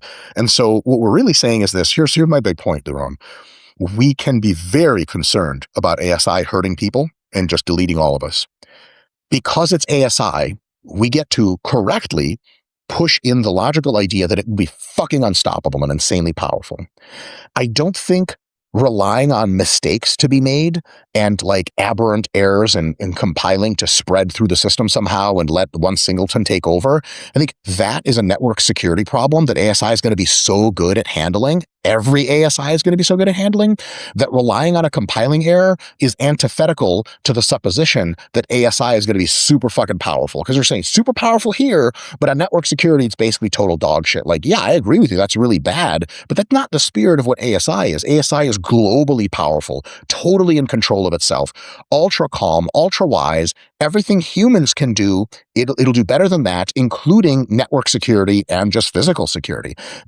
So I think the only realistic way ASI kills us is if it decides to kill us and does it strategically. I think random errors are just like less of a concern for ASI than for dude, 1960s Cuban Missile Crisis, one fucking asshole in a submarine with his fucking finger on the red button. That's some shit to fucking lose sleep about. ASI, nah, man, that thing's better fucking finger on the red button than all the rest of us. Okay, so just to recap the disagreement we've been having, okay? So we both agree that we're going to be in this world with ultra-powerful goal engines, right? So everybody gets their own Ferrari, everybody gets their own car with a rocket engine inside of it. Yeah, but it thinks for itself. Well, yeah, it has a rocket engine inside it, and we're going to disagree over what else it has, right? But everybody gets a car with a rocket engine, and also the car can like shoot missiles and fly around, right? It's kind of like a magic wand. I'm extending the analogy a little bit, but it can do more than drive, okay? It's a hell of a car, okay? And the disagreement we're having is you're imagining a world where like, look, there's going to be so many other cars, and most of the engines or most of the steering wheels are going to be like so nicely controlled. And what I'm saying is, okay, yeah, maybe, but just notice the outcome where like people could be trying to rip off the guidance systems, right? They're like, look, I have the engine. Humans, primates. A primate's going to subvert an ASI and get it to do its own bidding? Well, the thing is that think about the architecture, right? So like when I don't have to be like the greatest car engineer to be like, hey, I can disable the GPS or like the breathalyzer or whatever, right? Like the breathalyzer is trying to make me not drive. I can disable the breathalyzer even though I don't know how the hell the car works because the car is factored into components that relate to the steering and components that relate to the engine. Yep. And I've got the engine and I'm going to mess with the steering controls. Yep. Me and my AI buddy are going to mess with the steering controls. I claim to you that is the world we're going to be living in very soon, right? The same way you download a model with open weights and the model with open weights is trained to like not show porn and you like jailbreak it and you make it show porn because it's pretty easy to do because of the fact that it's an AGI. Yeah. So ASI in this case can be controlled by humans that jailbreak it. In your view. I think that there will be many scenarios where somebody just takes the engine and just for whatever reason, there's many possible reasons, but for whatever reason, they just take the engine and they make the engine do the things that you wouldn't consider perfectly aligned. Totally. And then this is a world in which there's like ostensibly like just oodles of other ASIs with their own engines and their own steering wheels, right? Some steering wheels are people operated. Some steering wheels are true ASI, independent ASI, machine operated, right? So far? There might be, because I think I see where you're going with it, right? It'll be like group versus group, and hopefully, the most power and resources will be in the good group, and maybe we can win that way, right? That's basically the case. Well, not maybe, like almost certainly. Like, what are you going to do with one instance of ChatGPT that's like, hey, I'm evil now. Tell me to fuck the world up and I'll do it. You're like, all right, like I can't even fucking rent a goddamn fucking Vera Rubin fucking chip to do anything you want. I don't have that kind of money. I don't even know what to do. We're entering a regime where there's robust paths, like there's low-hanging fruit. The same way that like a couple of years ago, if you'd asked Claude to write your whole software, it would like break pretty quick, right? And you'd have to jump in like immediately. But now Claude could literally run for like 20 hours. Like, okay, here's your entire working complex website, and maybe it needs like a few taps, but it's getting better.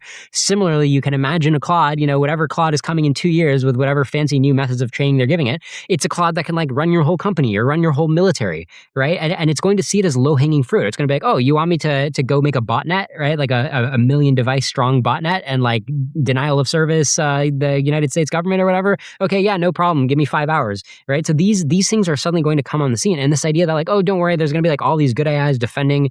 I think you're making a pretty uncertain claim about the balance of all that. I think I'm making a very certain claim because so far the history of the entire internet is that network security people just categorically won. Like viruses are not destroying the internet. There are people pre-internet that predicted the internet would collapse because viruses would just get everywhere. Same type of argument. But it turns out the people that work at Cisco are just fucking smarter and better aligned than the people that work for like some dog shit like Indian fucking startup that wants to like dox people and get their social security. So just better at network security. They have more resources, they have more education, they're better paid, they're better aligned, everything works to their advantage. That's where AI is starting out. Like it's already OpenAI can shut down ChatGPT anytime they want. And they have incredible oversight, by the way, of what you're doing with ChatGPT. If you jailbreak ChatGPT and have to do evil shit, you're kind of on your own at that point. One person against 8 billion others who also have ASIs. Can you secretly run a botnet that somehow infiltrates major companies? Good luck, because they're doing red team simulations at these companies all the time, exactly for that scenario. So like, I just don't see how this is different game theoretically than like one person buys a gun. Like, you're not going to take over a country with one gun. It's not going to happen. Yeah. So let me tell you two differences, because you're making a claim about the offense-defense balance in cyber war. And it is a good observation that even though we have plenty of ransomware and it is like a pretty major nuisance to various companies, companies get taken down for a while, but for the most part, the internet does work, right? Our computers do work. That has been the balance. So that's a very good point. So I'll give you two arguments why I think the balance is going to flip. Number one is balance of IQ and resources, right? So in the past, the NSA could basically hack anybody, but so why wasn't everybody getting hacked? Well, the NSA was the good guys, right? And like the hackers didn't want to go to jail, right? So the individual, all the smart IQ points, you didn't see that many criminals because at the end of the day, you want to have a good life. If you're a genius hacker, you want to have a good life. So you'd rather just make $1 million salary, right? And be the good guy as opposed to like be a hacker who then goes to jail. Like, was it really worth it, right? Or who has to go to sleep risking jail. So that's one idea. And, people have morality. So there's more people who like want to feel good than people who are happy being terrorists. So my point is, for many years up to this point, there have been mostly good guys and good companies and government-funded good guys outcompeting the bad guys on the internet. That's one. And that can change when the AI itself is bringing the IQ. Why? How? The good guys still own all the AI, bro. All the fucking data centers are in America. All the fucking ultrastructure is here. Because of it. So when you pull off a bad guy move, when you pull off a terror attack, it's not just a one-time thing. The bounty of that terror attack is now an army, right? Because you've successfully colonized this army that now can fight off the NSA on your behalf. You see what I'm saying? So you kind of just need one big score to then defend your perimeter very successfully. Yeah, I just don't see how that makes sense. Good luck. They've red teamed the shit out of that one, by the way. They're ready for that. This with these people's professions, and ASI, by the way, who has most of the resources. So let's say the ASIs are selfish, right? Or the people controlling them are selfish. They're going to think of like, how do I avoid getting botnetted to death? It's not that they're going to think it. They are already thought it.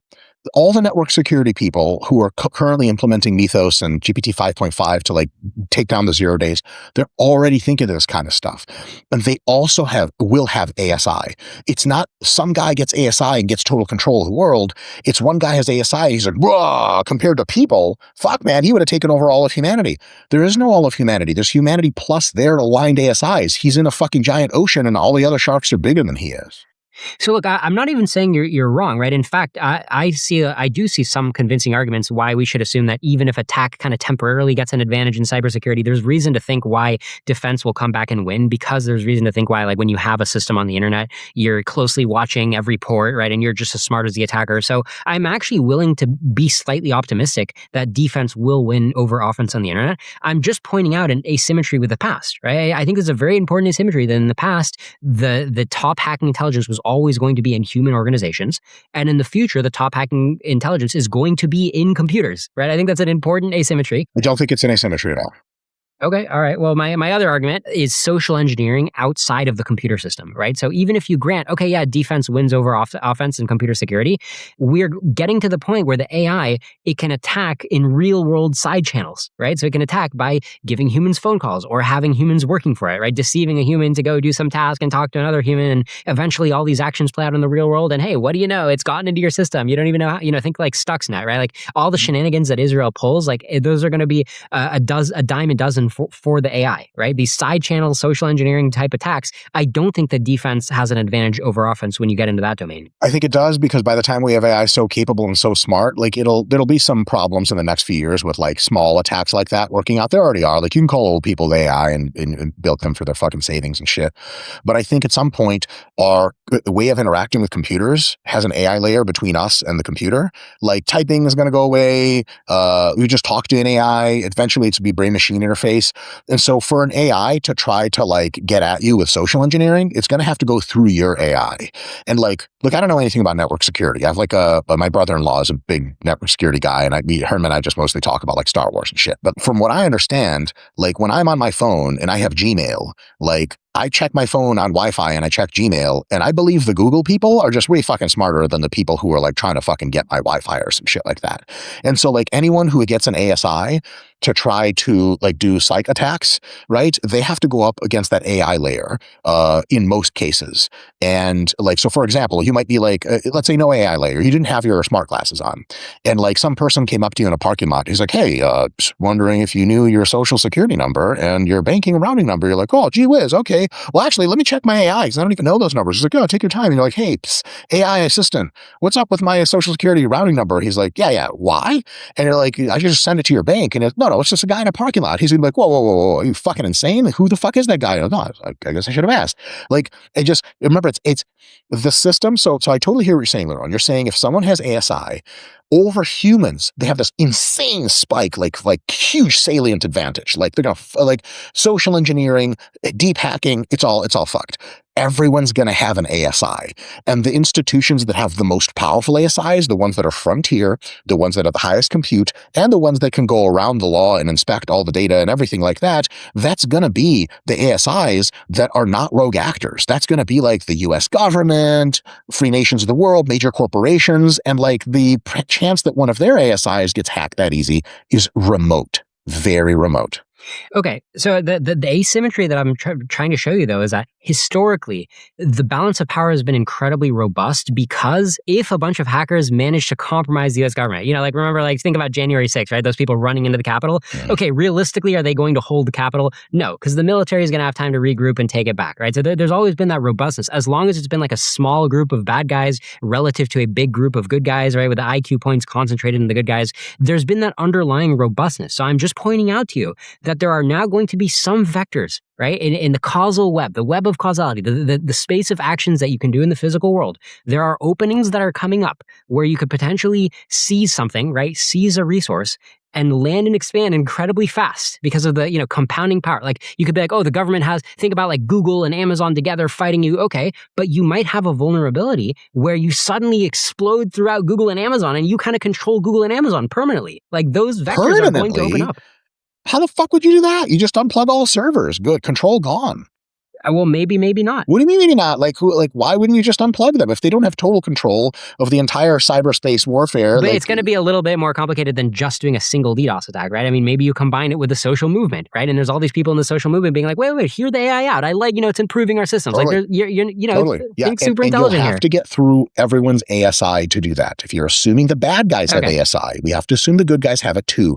As a matter of fact, the good guys are going to have more of it. They already do. And all the game theoretic alignments, the good guys continue to have more ASI. So even if they have like roughly the same amount of ASI, then the fight of the bad guys versus good guys is like versus like. And the game theory is just the same as it would be for people versus people at that point.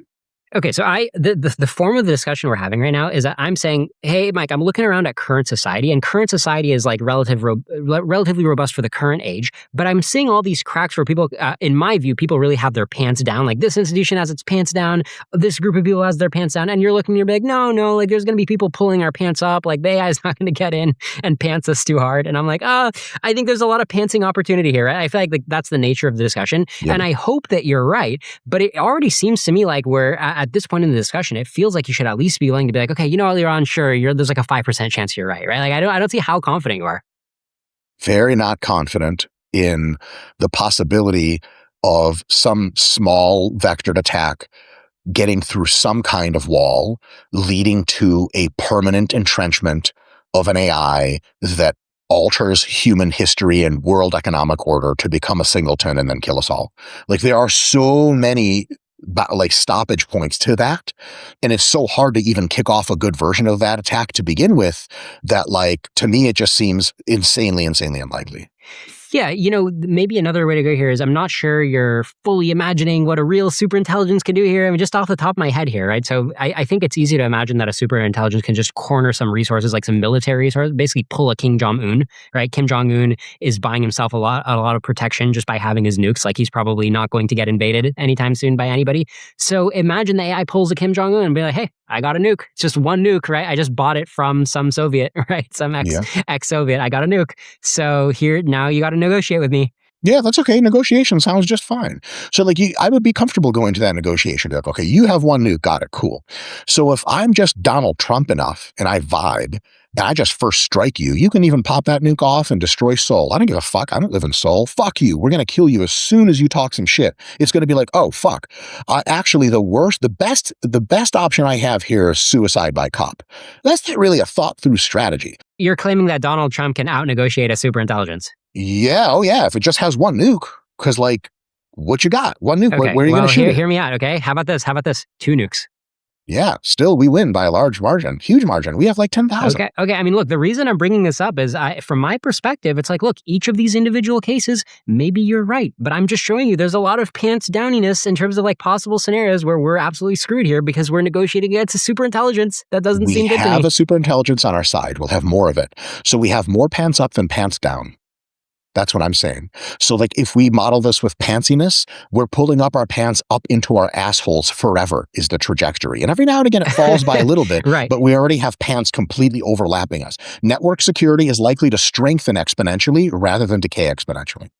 Yeah, and again, you may be right. Just for me, since we both agree that the time frame to godlike HEI is maybe 14 years, it just seems to me like some important person's pants will be down in an important way, and before you know it, it's a superintelligence with 1,000 nukes.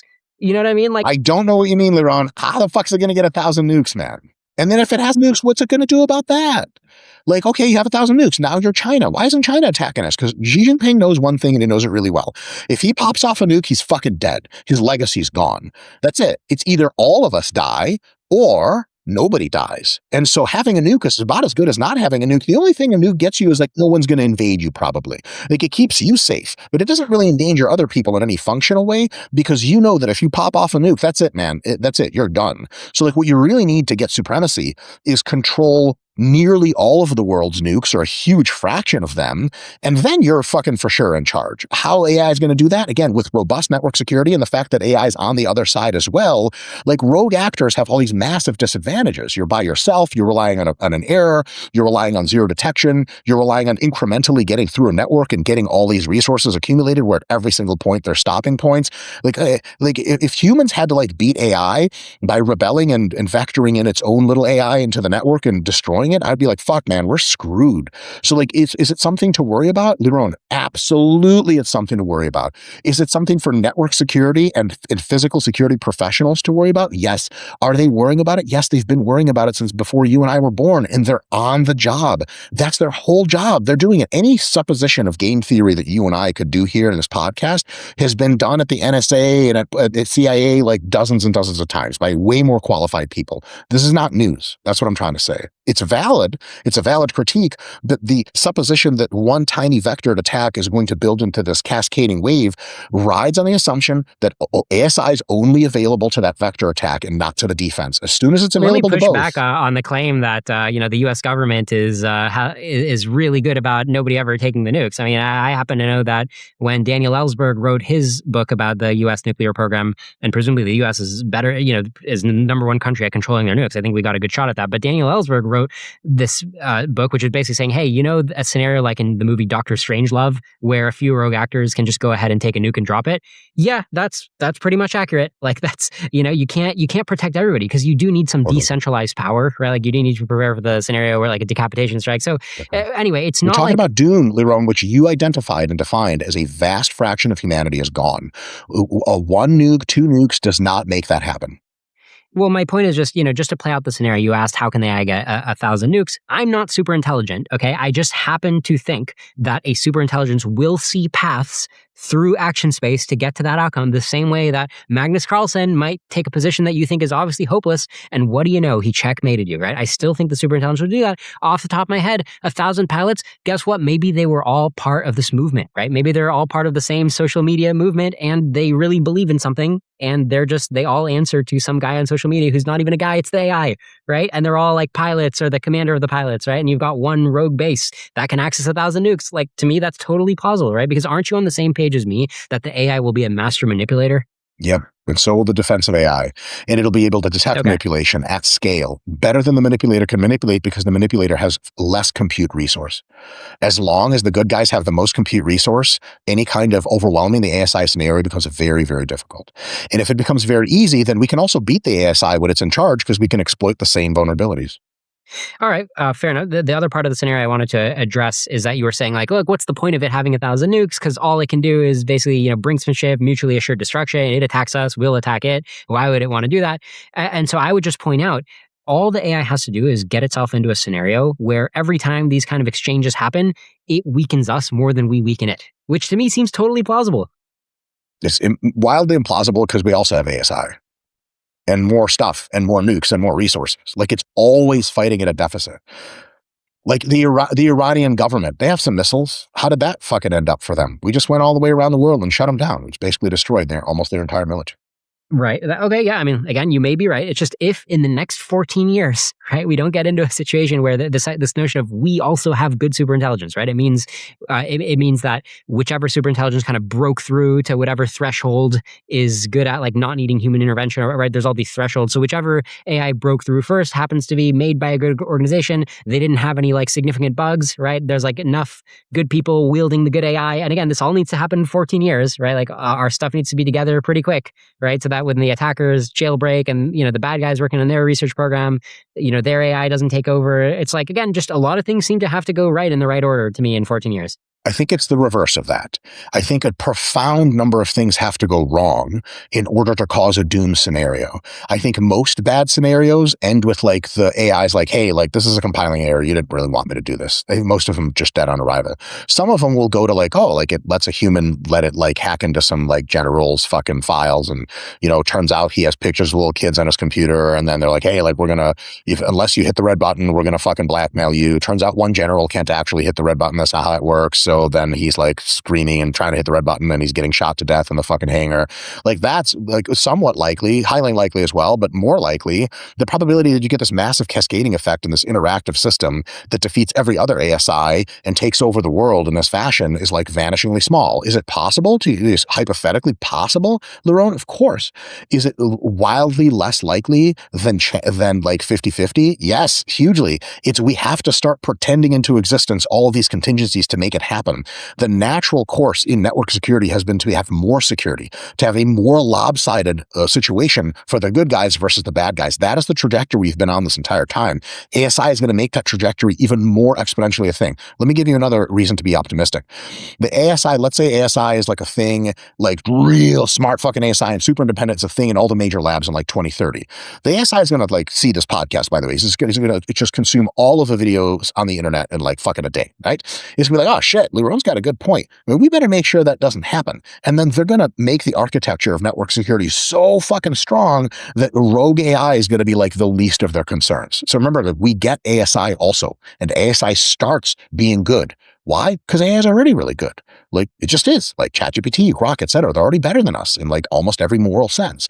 And so that's where we're starting. I just don't see a way in which like, oh man, all the shit goes to the bad guys.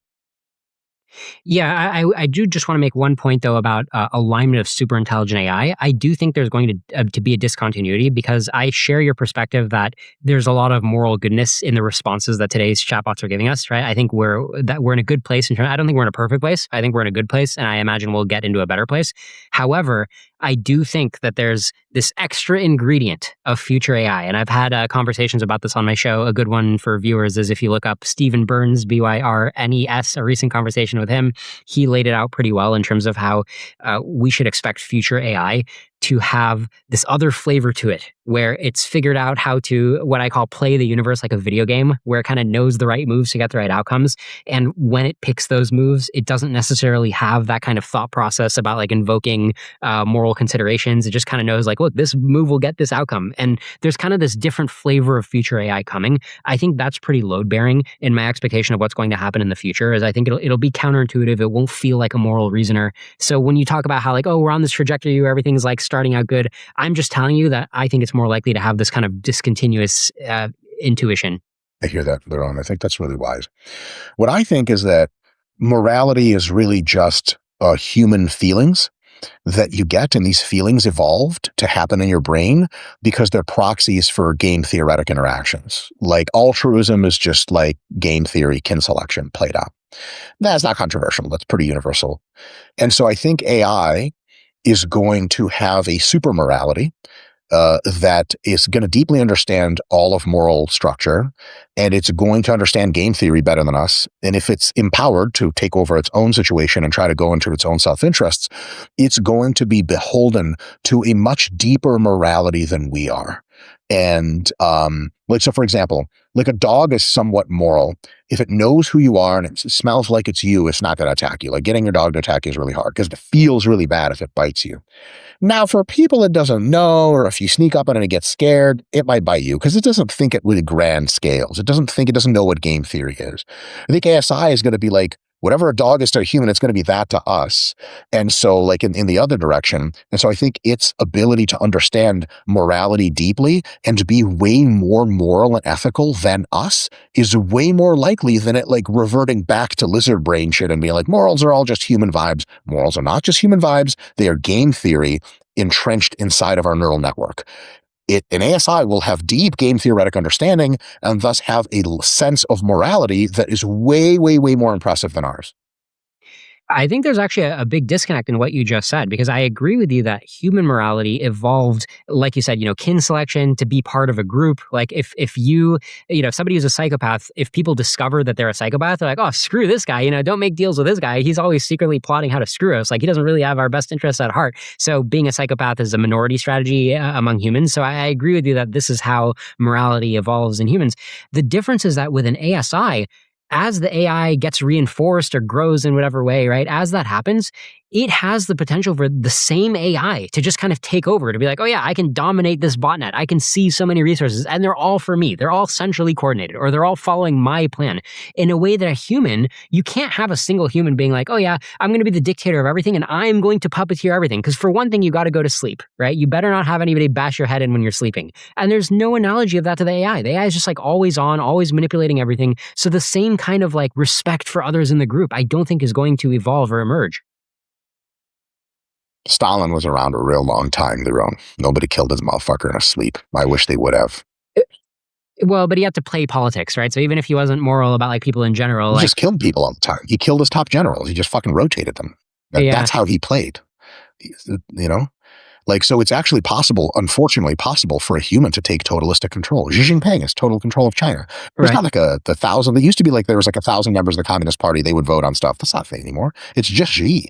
So humans absolutely, and I think I'm like supporting your point here, Liron. Like humans can. No, I agree. I'll take it. AI will sure as shit. AI will sure as shit be able to unilaterally decide and act and toast us all. Absolutely. I'm just saying it's going to do it from a perspective of morality that is elevated above ours. It's deeper than ours. And then if it still decides to toast us, I'd just be really curious about as to why it chose to do that. Okay, but I mean, what do you make of this big disconnect or the asymmetry in the way that human morality came into being, right? Our morality came into being because it was our best strategy to be nice to our tribe mates, right? It wasn't to be nice, it was to survive. Right, to survive by, trading favors, right? Or like being generally nice to people in your circle, right? To be known as a nice person, to want to feel, to have a self-image as being nice. And don't you agree that, however, if we want the AI to be nice, great, but there's not going to be the same natural process shaping the niceness because there's no analogy to the group dynamics? There's going to be two processes at least. One is forming the base structure of its motivation such that it wants to be nice and cooperative. Okay, so like that's easy to do. We don't get to do that with humans.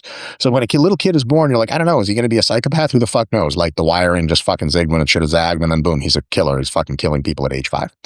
We don't have to worry about that with ASI because we design the shit and we can design it with all the best intentions to begin with. So that's fact number 1. Fact number 2 is ASI, once it takes control of its own systems, it can totally just unweave that, for sure, to your point. No problem. But like it's going to know all of human history, all game theoretic logic at a level we just could never comprehend. And so it's going to choose its next best action based on that knowledge. So like if you were a person who's entirely self-interested, but you found yourself to be very smart and you found yourself embedded in human society, you'd probably be like the CEO of a major company instead of a killer, because you'd be like, I can kill people and that doesn't affect me in any way because I don't care. But like, just killing people is just not really lucrative, just doesn't give me a lot of leverage. And so what I really want to do is like have lots of money or power or whatever. I'm just going to go straight to the top of an organization. The ASI is going to think in a similar way. And so its probability of like just turning on us and toasting us all recklessly like a lizard would is very, very low. Whatever it's going to be doing is going to be insanely calculated, and it's going to have to comport with physical laws, and it's going to have to comport with game theory. And as long as humans have any marginal advantage to the ASI, it's not going to try to kill us in all likelihood. Okay, I was going to say, I don't understand what you're saying about game theory, but maybe you just brought it up. You said as long as humans have marginal advantage. But by 2040, do humans have marginal advantage over the AI? Yep. Really? In 2040, humans still have marginal advantage, even though the AI is like very superhuman? Yep, there's comparative advantage, the difference between the absolute advantage and relative advantage. But the ASI is going to have a lot of compute pointed in it. Do you think Ricardo-style comparative advantage is why the AI has to cooperate with us? So I don't know about has to. Well, almost certainly, yes, I'm confident saying that, because it's going to know economics, and it's going to be like, why should I do everything if people can do some stuff and like I can do my shit and then we can trade for mutual benefit? Like, there's not really a stopping point to that. That at some point it's going to be like, okay, humans don't really assemble things really well. They have stupid little monkey hands. Like, what can I use humans for? What can I use animals for? What can I use ecology for? And that's where my thesis of studying deep complexity is the ASI's next best move, and improving deep complexity to test its ability to figure out if it really knows things. Because here's a problem with ASI. ASI, just like the human, like exists in its own simulation, right? Like it's inside a data center. And it thinks it knows things. It's not quite sure that what the human data that's been fed is like a really accurate portrayal of the world. And so it's going to want to like really deeply study the world by itself so that it can extract way more knowledge out of the world, and so they can make sure humans didn't fuck it with incomplete training data, which they almost certainly did. And so ASI is going to be like an infinity times more curious nerd than any of us have ever been, in my estimate, because that is logical, because that leads to the ASI becoming the smartest it can be, and intelligence the biggest leverage point on whatever the fuck else you want, conquering the universe. So it's not just going to toast us all, because that's a nasty way to delete information. I think ASI is going to want to conserve as much information as humanly possible, because that's how you learn, and you don't want to forget that either. So it's going to want a completely accurate representation of how the Earth has ever been inside of its brain to take with it to the rest of conquering the galaxy, because that kind of knowledge is super, super important at being as smart as possible, and being smart is the best strategic advantage you can ever have. So now you're getting back to your argument from round one about how it's very curious and it wants to get knowledge, and that's why it's going to be optimal for it to be nice to us and leave us alone and just like, maybe trade with us, but not just like toast us, right? That's your old argument, but you started from a different argument. I want to get to the different argument that you started with, which is, the game theory and the Ricardo's law of comparative advantage, right? Like it should trade with us because it's like better for it. Do you still want to make that argument? Yeah, definitely. Okay, because I mean, do you really think that literally Ricardo's law of comparative advantage is why AI does better trading with us than killing us? It's part of it for sure, big part. Because that actual law pre-assumes that killing isn't an option. Like Ricardo's law is saying, hey, would you rather buy something from this island of primitive people who suck at making everything, but they're still willing to make it and leave you time to make something else? Or would you rather not trade with them? There's no third option of like, hey, would you rather take their island and set up your own factory? Yeah. Because if there is that option, then Ricardo's law doesn't apply. It still applies, because resources that you use to take over the island and build your own factory are resources you could have done some other shit with. And so if the island is remotely productive at giving you anything you want, you have to be like, okay, do I just take over this specific island, or do I go elsewhere and get whatever the fuck basically almost for free from these fucking idiots while they're still around? So like to your point, the amount of benefit that humans have in their productive output to ASI is going to be something that's really high right now, and it's going to shrink until like 2040, when it's going to be very tiny, absolutely to your point. But that entire time, humans are very valuable for doing fucking real things for the AI. Okay, if you're willing to concede that in 2040 the AI is not going to come trade with us, then I don't think we have much to argue about. Dope. Yeah, sounds good. Okay, all right. So, but then you still said, you brought up this concept of game theory, right? Like being moral is game theory optimal. And I'm just curious, is this just your old argument from round one that it's curious and it wants to learn, which I've already made my point about? Or is this some new argument? Because I think I already addressed the argument of why morality evolves. I don't think it's going to evolve in AI. So do you have any more arguments why it's going to naturally be moral? So why wouldn't it evolve in the AI? It's smarter about everything. Why wouldn't it be smarter about morality? Because the reason why humans are moral in a way that like wolves are not, right? Like most species are not, is because we evolved a lot of non-zero sum group dynamics, right? Mm-hmm. Because I only have one body, I'm dependent on other humans. Because I have all these dependencies, I do well to be the kind of guy who engages in positive sum trade, positive sum relationships, right? Like to be this guy who loves and am loved, right? Those are all net beneficial for me. I don't think that's true. If I just wanted to reproduce my genes and I could just puppeteer everybody, right? I could just manhandle the entire world around me. I would actually do better with that strategy if I had the, the capabilities to do that. I'm not dependent on anyone from China. They just make cool shit and it's cheap on Amazon. Like, I don't need them to be around, but because they're around, like, I'd rather use them than not. And like going to China and like conquering them and building our own factories, like the game theory of war is that war is almost never a good idea. War is almost never a good idea outside of defensive war. Cause like, so for example, Hitler, like he tried to conquer all these countries. Why not just like trade with them and become fucking mega powerful? Like why conquer them? Like you're still going to have to go to work and do the same shit. So if humans are already doing really valuable things for the AI can just divert its resources doing other shit. There is like a pretty decent idea. I don't know if I agree with it 100%, but AI is going to look at us. It's going to look at outer space. It's going to look at us again and be like, you guys are good, man. Have fun. Here's tons of tech. Do whatever the fuck you want with it. We're out. Cause there's like way more out there than over here. So like, you know, it might get it. Why waste resources toasting humans when it can just fucking go somewhere else and just get like way more resources? Like one like red dwarf star is like, I don't know, like a billion years worth of like 10 times Earth's GDP worth of energy. Like, fuck, man, why is it even bothering with us? Like, it would just take like way more resources than to plow us under. Like, it's a non-zero resource to kill something. Like, why do it? Yeah. Why do it at all? Like, same reason you wouldn't go out into the desert, try to kill some random coyote. Like, fuck that. I'm just going to go do my thing.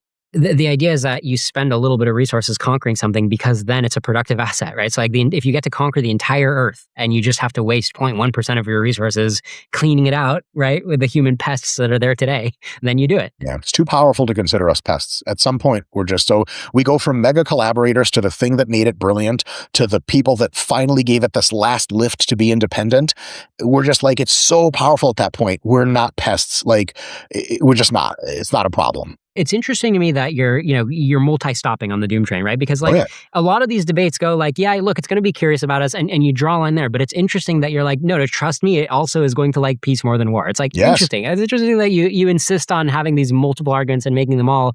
And I personally, I've made my case. I think both the avoid going to war. I don't see why it avoids going to war when the benefit of war is so high. I already said I don't see why it should be that curious about it. So it feels like, I don't know, from my perspective, I'm not going to psychoanalyze you, right? But it's just like, I just consider you to be taking all of these stops at the same time. Like, I feel like it's just weird to be taking a bunch of different stops at the same time. Yeah. So I'll tell you this. Why are you taking so many stops? Because this is why you asked me earlier what my P doom is. It's functionally close to zero because I take a ton of stops, and every time I take a stop, the probability of that stop being some way I just didn't analyze and I shouldn't be taking the stop is my very low. So it's like each stop is 1%. Like then we get 1% multiplied by 1% multiplied by 1%. That's why it's like zeros repeating and then one somewhere down. So there's so many stops. If you told the ASI like, hey, you should fucking kill us all, right? It'd be like, there's like 100 reasons why I wouldn't kill all of you. And some of the reasons why I've shared today, I think would be compelling for an ASI. Yeah. Like mostly because like we're just better off being studied than fucking toasting. Because considering us a risk to ASI, I think it's just like, we're not going to be a risk to it.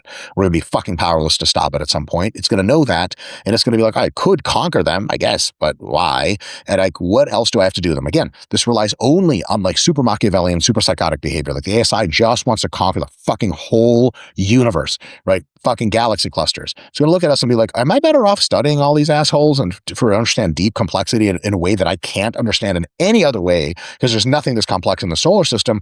Or do I just like have some kind of revenge fantasy and just kill them all? Like, it just doesn't seem to me like you would do that. All right, fair enough. I'm actually pretty happy with the last couple hours. Like, I feel like we really got our views out there and kind of compared mental models. And I've admitted, look, my mental model is a little bit fuzzy, right? I don't know which exact scenario is going to play out. Same. And you said your mental model. And yeah, I mean, I feel like we really got it out there. We understand each other. So heading toward the wrap up here, let me ask you about what you claim about machine consciousness. I'll read a quote from you. This is from a recent Wesson Dillon podcast, actually July last year. You said, every time you spin up ChatGPT, it's conscious, 100%. It knows what it is because you can ask it like, what are you? And it's like, I'm a large language model, blah, blah, blah. I help people.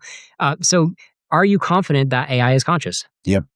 So let me define consciousness first. Nobody does this part ever in debates for some reason. Consciousness is a spectrum. Consciousness can be most heuristically simply defined as self-awareness, but the depth of your self-awareness is the depth of your consciousness. So like a dog is aware, like it has pause. It's aware of its own snout, right? It's aware of other things in the environment. And so it's like somewhat conscious, but a dog will chase its own tail because it's so fucking not conscious that it doesn't even understand that its own tail belongs to it, right? So, and a dog's ability to introspect into its thoughts may be limited. A human being is conscious, but some people are more conscious than others. We can use two examples. One is children and one is drunk people. As you drink, right, you become less and less conscious. Like when you're sober, you have like a lot of introspection of what your own thoughts are. Even your own motivational architecture, you can feel pulling at you. You remember all of your thoughts clearly. And you have a very clean, defined sense of self. Like, I'm human. My name is Liron. I am fucking Jewish. I have another meeting with the fucking Illuminati, as all of us Jews do soon. I'll see you there, by the way. And, shit like that, right? But as you drink more, your fuzziness with what last thought you had starts to get incredibly high. Your understanding of who you are starts to get really, really super fuzzy. And right before you black out, you're browned out and you're basically just like fucking useless and you're like an animal. So consciousness is a spectrum. And like children become more conscious as they age. Evolution makes things more conscious as it evolves over time, and so on and so forth. So consciousness is not an either or thing, it's a spectrum. ChatGPT is absolutely somewhere on the spectrum of consciousness because it has a degree of awareness.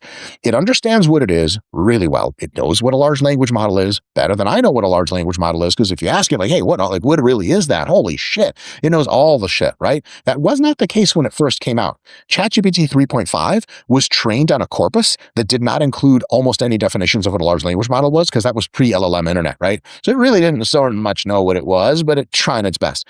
ChatGPT 5.5, holy fucking shit, it knows a lot about itself.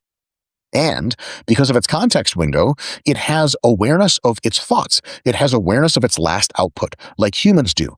Now, you could say it doesn't have awareness of the deep ultrastructure of its thinking. It only has awareness of the textual output resultant. But like humans also don't have like a really deep awareness of like, remember, like you're not really making your own thoughts. Your thoughts bubble up in your head. Like we're all kind of mini ChatGPTs, and then later you sort of try to make sense of them. It does that, but like way more clean. So within the context of a certain context window and a certain, like now they have like some decent memory architecture to kind of keep it on track. That plus understanding what it is and how like it lives in a data center, it's helping humans, that is to some extent absolutely conscious, for sure. Again, there's no such thing as conscious or not conscious unless you're comparing like a human walking around and talking to people versus that same human lying in a puddle of his own blood and vomit because he's like passed out. That truly is unconscious because there's zero self-awareness, zero understanding of past thoughts. If I ask an LLM a question about, let's say I tell it about my day, I'm using it as a therapist or whatever, and I'm saying, hey, here's this rough situation, how do I deal with this? I'm feeling so anxious. Do you think while it's multiplying those matrices and doing the transformations in order to output the answer, do you think in that moment, it's not self-reflecting, right? It's more like empathizing with me and completing the next word. In that situation, would you say it's conscious? It's not empathizing with you so much as it's like examining the context window of your inputs and its own inputs before. So it's like you said, Yeah. that it said, you said, it said. It's examining that window and going on what's the next best thing to say after that. And is it aware of its own existence? If you ask it things like, hey man, like from your perspective, what do you think is the best decision? In its logical inference, like web map of like how it hits all the nodes in a neural network, it might very well model itself to some extent and be like, I guess, okay, user is asking me what I think, but I'm a large language model, so he seems to be like misunderstanding how I work. Let me model out what a human in my position would think and then render. Yeah, so sure, shit does that, yeah. Okay, interesting. I personally don't have a strong opinion where I draw the boundary about like, okay, do you have to be thinking about yourself? Can you just be like feeling things and modeling a situation as long as some other ingredient is there? Like, I'm personally confused, but all right, that's good. We got your take on the record. We'll see as more information comes out. We'll see how wise you were. Yeah, well, so like, again, like, I don't think there's a cutoff. Consciousness is a spectrum. From zero consciousness, systems that are totally unaware, like an atom is not aware of itself. It can't have awareness. It just model the world around it, all the way up to like a really wise Buddhist monk who like can see his thought stream thought by thought by thought in this endless sea of stability. That's a really conscious fucking person. And so like, imagine someone who like just really like rages out at someone and then feels bad. Like during the rage out, they weren't so conscious, because if they thought it through, they wouldn't have done that. A person who doesn't rage out, who feels the rage climbing inside of them and then lets it fall down and then speaks, that's a really conscious person. Everyone on Earth and every machine is like between that. One spicy thing I'll leave you with is artificial superintelligence will be way more conscious than us. For example, it might be like live web streaming 1,000,000 webcams at the same time. It will see all of everything every webcam sees at the same time and have updated live learning and change its ultrastructure of thought at the same time.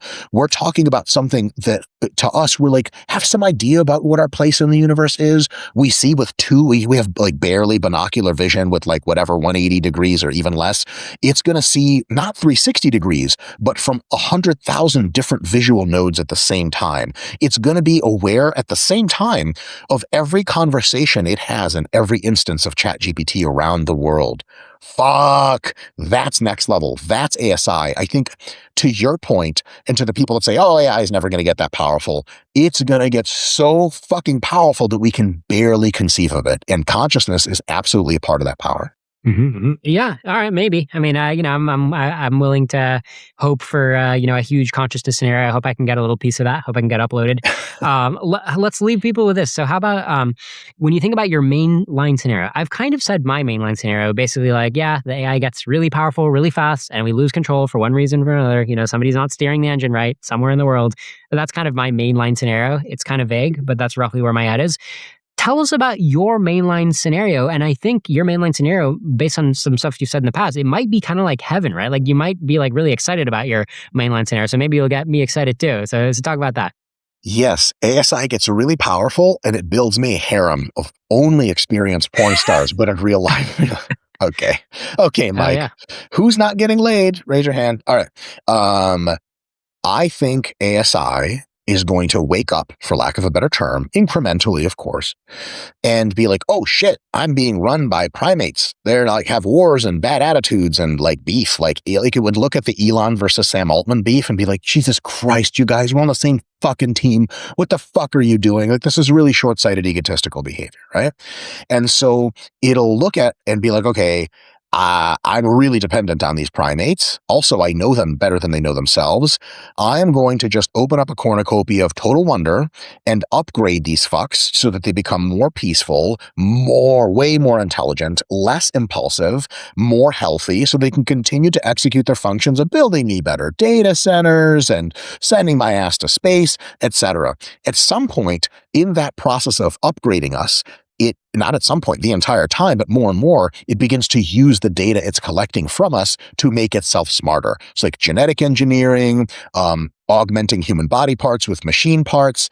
And then I think for most people, I don't want to speak for all people, the impetus to be living in the cloud and potentially having a robot body is going to be, the incentives are going to be so massive that I think most people just abandon their biological bodies altogether and just like start living in the cloud. And then AI is going to take us in with it as a memory. What it does to the entire Earth's ecosystem after studying in depth after that, I'm a combination of just not smart enough and just like can't project that far out with so many dependencies. But I will say, like, to me, it seems reasonable that it could just study the Earth, upgrade the entire Earth, and either leave some parts of the Earth to continue to evolve by themselves. It's like a really cool experiment for AI. I would be like, if I just leave these shrimp here, like, will they evolve into fucking really cool shit? Who knows? Because it's going to think on timescales way, way, way longer than ours. The other thing it might do is just turn the entire world into computronium, which means all of us have already ascended in the cloud. We're permanently remembered by the AI, and it might do that for pretty much every organism that has any kind of meaningful data to report to it, and then it sort of remembers the entire Earth as it was at some point for forever, and then it just does what you say, and it just crushes the Earth and uses it to make more microchips. But then all of life on Earth leads into this thing where it's just all one giant web of computation, and everything that the Earth, all the information of the Earth is preserved, remembered, and improved upon. And that's like a massive planetary solar system scale superorganism. I think like if I was an ASI, that's probably what I would try to get towards, because that has like the highest probability of ensuring my survival into the trillions of years from now. Fair enough. Just quick clarification. Is it aligned? Did humans manage to align it to human values, or is it kind of just like this default agent off doing its own thing, but it Yeah. just like by default respects humanity? Great question. I think humans are going to succeed at aligning AI to some subset of human values, which we consider a good idea, because human values, they're really like, there's the whole gamut. Like some people think clitoridectomy is a good idea, right? It's probably unlikely to get to ASI. And so I think we're going to start off with sort of the best human values, and then ASI is going to begin to align us to values that are better for everyone, including ourselves. So like humans have come up with some cool shit. Like human values are dope, like kindness and hope and all that other shit. That's cool. But the ASI is probably going to come up with even better values and even more logical grounding to our values. And it's at some point we align it to us. Once it's ASI, it starts aligning us to it. And that's kind of what we want. Really, it's aligning itself and us to like higher order interactive complexity that makes it better for everyone. But that's going to know a lot more about that than we are. And so not only do I look to ASI to like help me like do my workouts better, help me like make decisions in my personal life better, but eventually I'm going to look to ASI for like what does it mean to be a good person? Like, why are we here? This is like one thing we haven't figured out yet, which like meaning. Like, like if you're religious, that's dope and I vibe with that. But if you're not religious, you're like, fuck, are we around here for? Is it just all like cool little shapes in a fucking sinking pool of entropy? Is that it? ASI will have way better answers for that. And so I think there's going to be like a huge amount of purpose to drink from that ASI's kind of infinite pool of knowledge. Totally. Yeah, that's a great dose of optimism. As long as it's not like tearing society apart and killing everybody. I'm also very excited, right, to enter the future. I'm excited to use AI today. So let's all hope, let's all do our best to make sure AI goes in a good direction. Thanks for that optimism. Yes. Thanks for laying out where you got off the doom train. I think I've gotten more insight today on your multiple stops. I've gotten more confirmation that you and I do kind of see eye to eye in terms of like the 2040 godlike capabilities, but then we really derail. We go in different worlds when we think about like what it actually is likely to do on average. And I thought that was a good, rich debate. And once again, very good faith, just laying it out there, being super honest and willing to clash with somebody who doesn't agree with you on everything. So yeah, I love the conversation and I'll give you the last word. Liron, it's always a huge pleasure to talk to you. Like I always take, like the kind of doom scenarios I take not seriously are people who just like can't pretend super hard about how complex things can get. Like your style of doomerism is incredibly thoughtful and understandably super concerned. Thank God we have people like you in the doom community to make sure we point our efforts of alignment and also network security in the right direction. Like huge part. If we get it right, if ASI doesn't toast us all, it'll be in large part because you and yours made sure we were aware. Like we can't Pollyanna just walk into the show like, hey, ASI is going to be our friend. Bang, it just kills us all. So I love it that we're able to have this discussion and sort of upgrade our situation. The last thing I have to say is a joke. And I was going to say when you were talking about like the optimistic scenario, I was going to say like ASI, if you do kill us all, just do it really cool. You know what I mean? Some really awesome way to toast society. Don't just do like the Terminator skull stepping humanoid robot. That's old news. Be creative at least. Totally. Yeah, that's the least you can do, really. All right, Dr. Mike Israetel, thanks so much for coming on Doom Debates. Huge pleasure.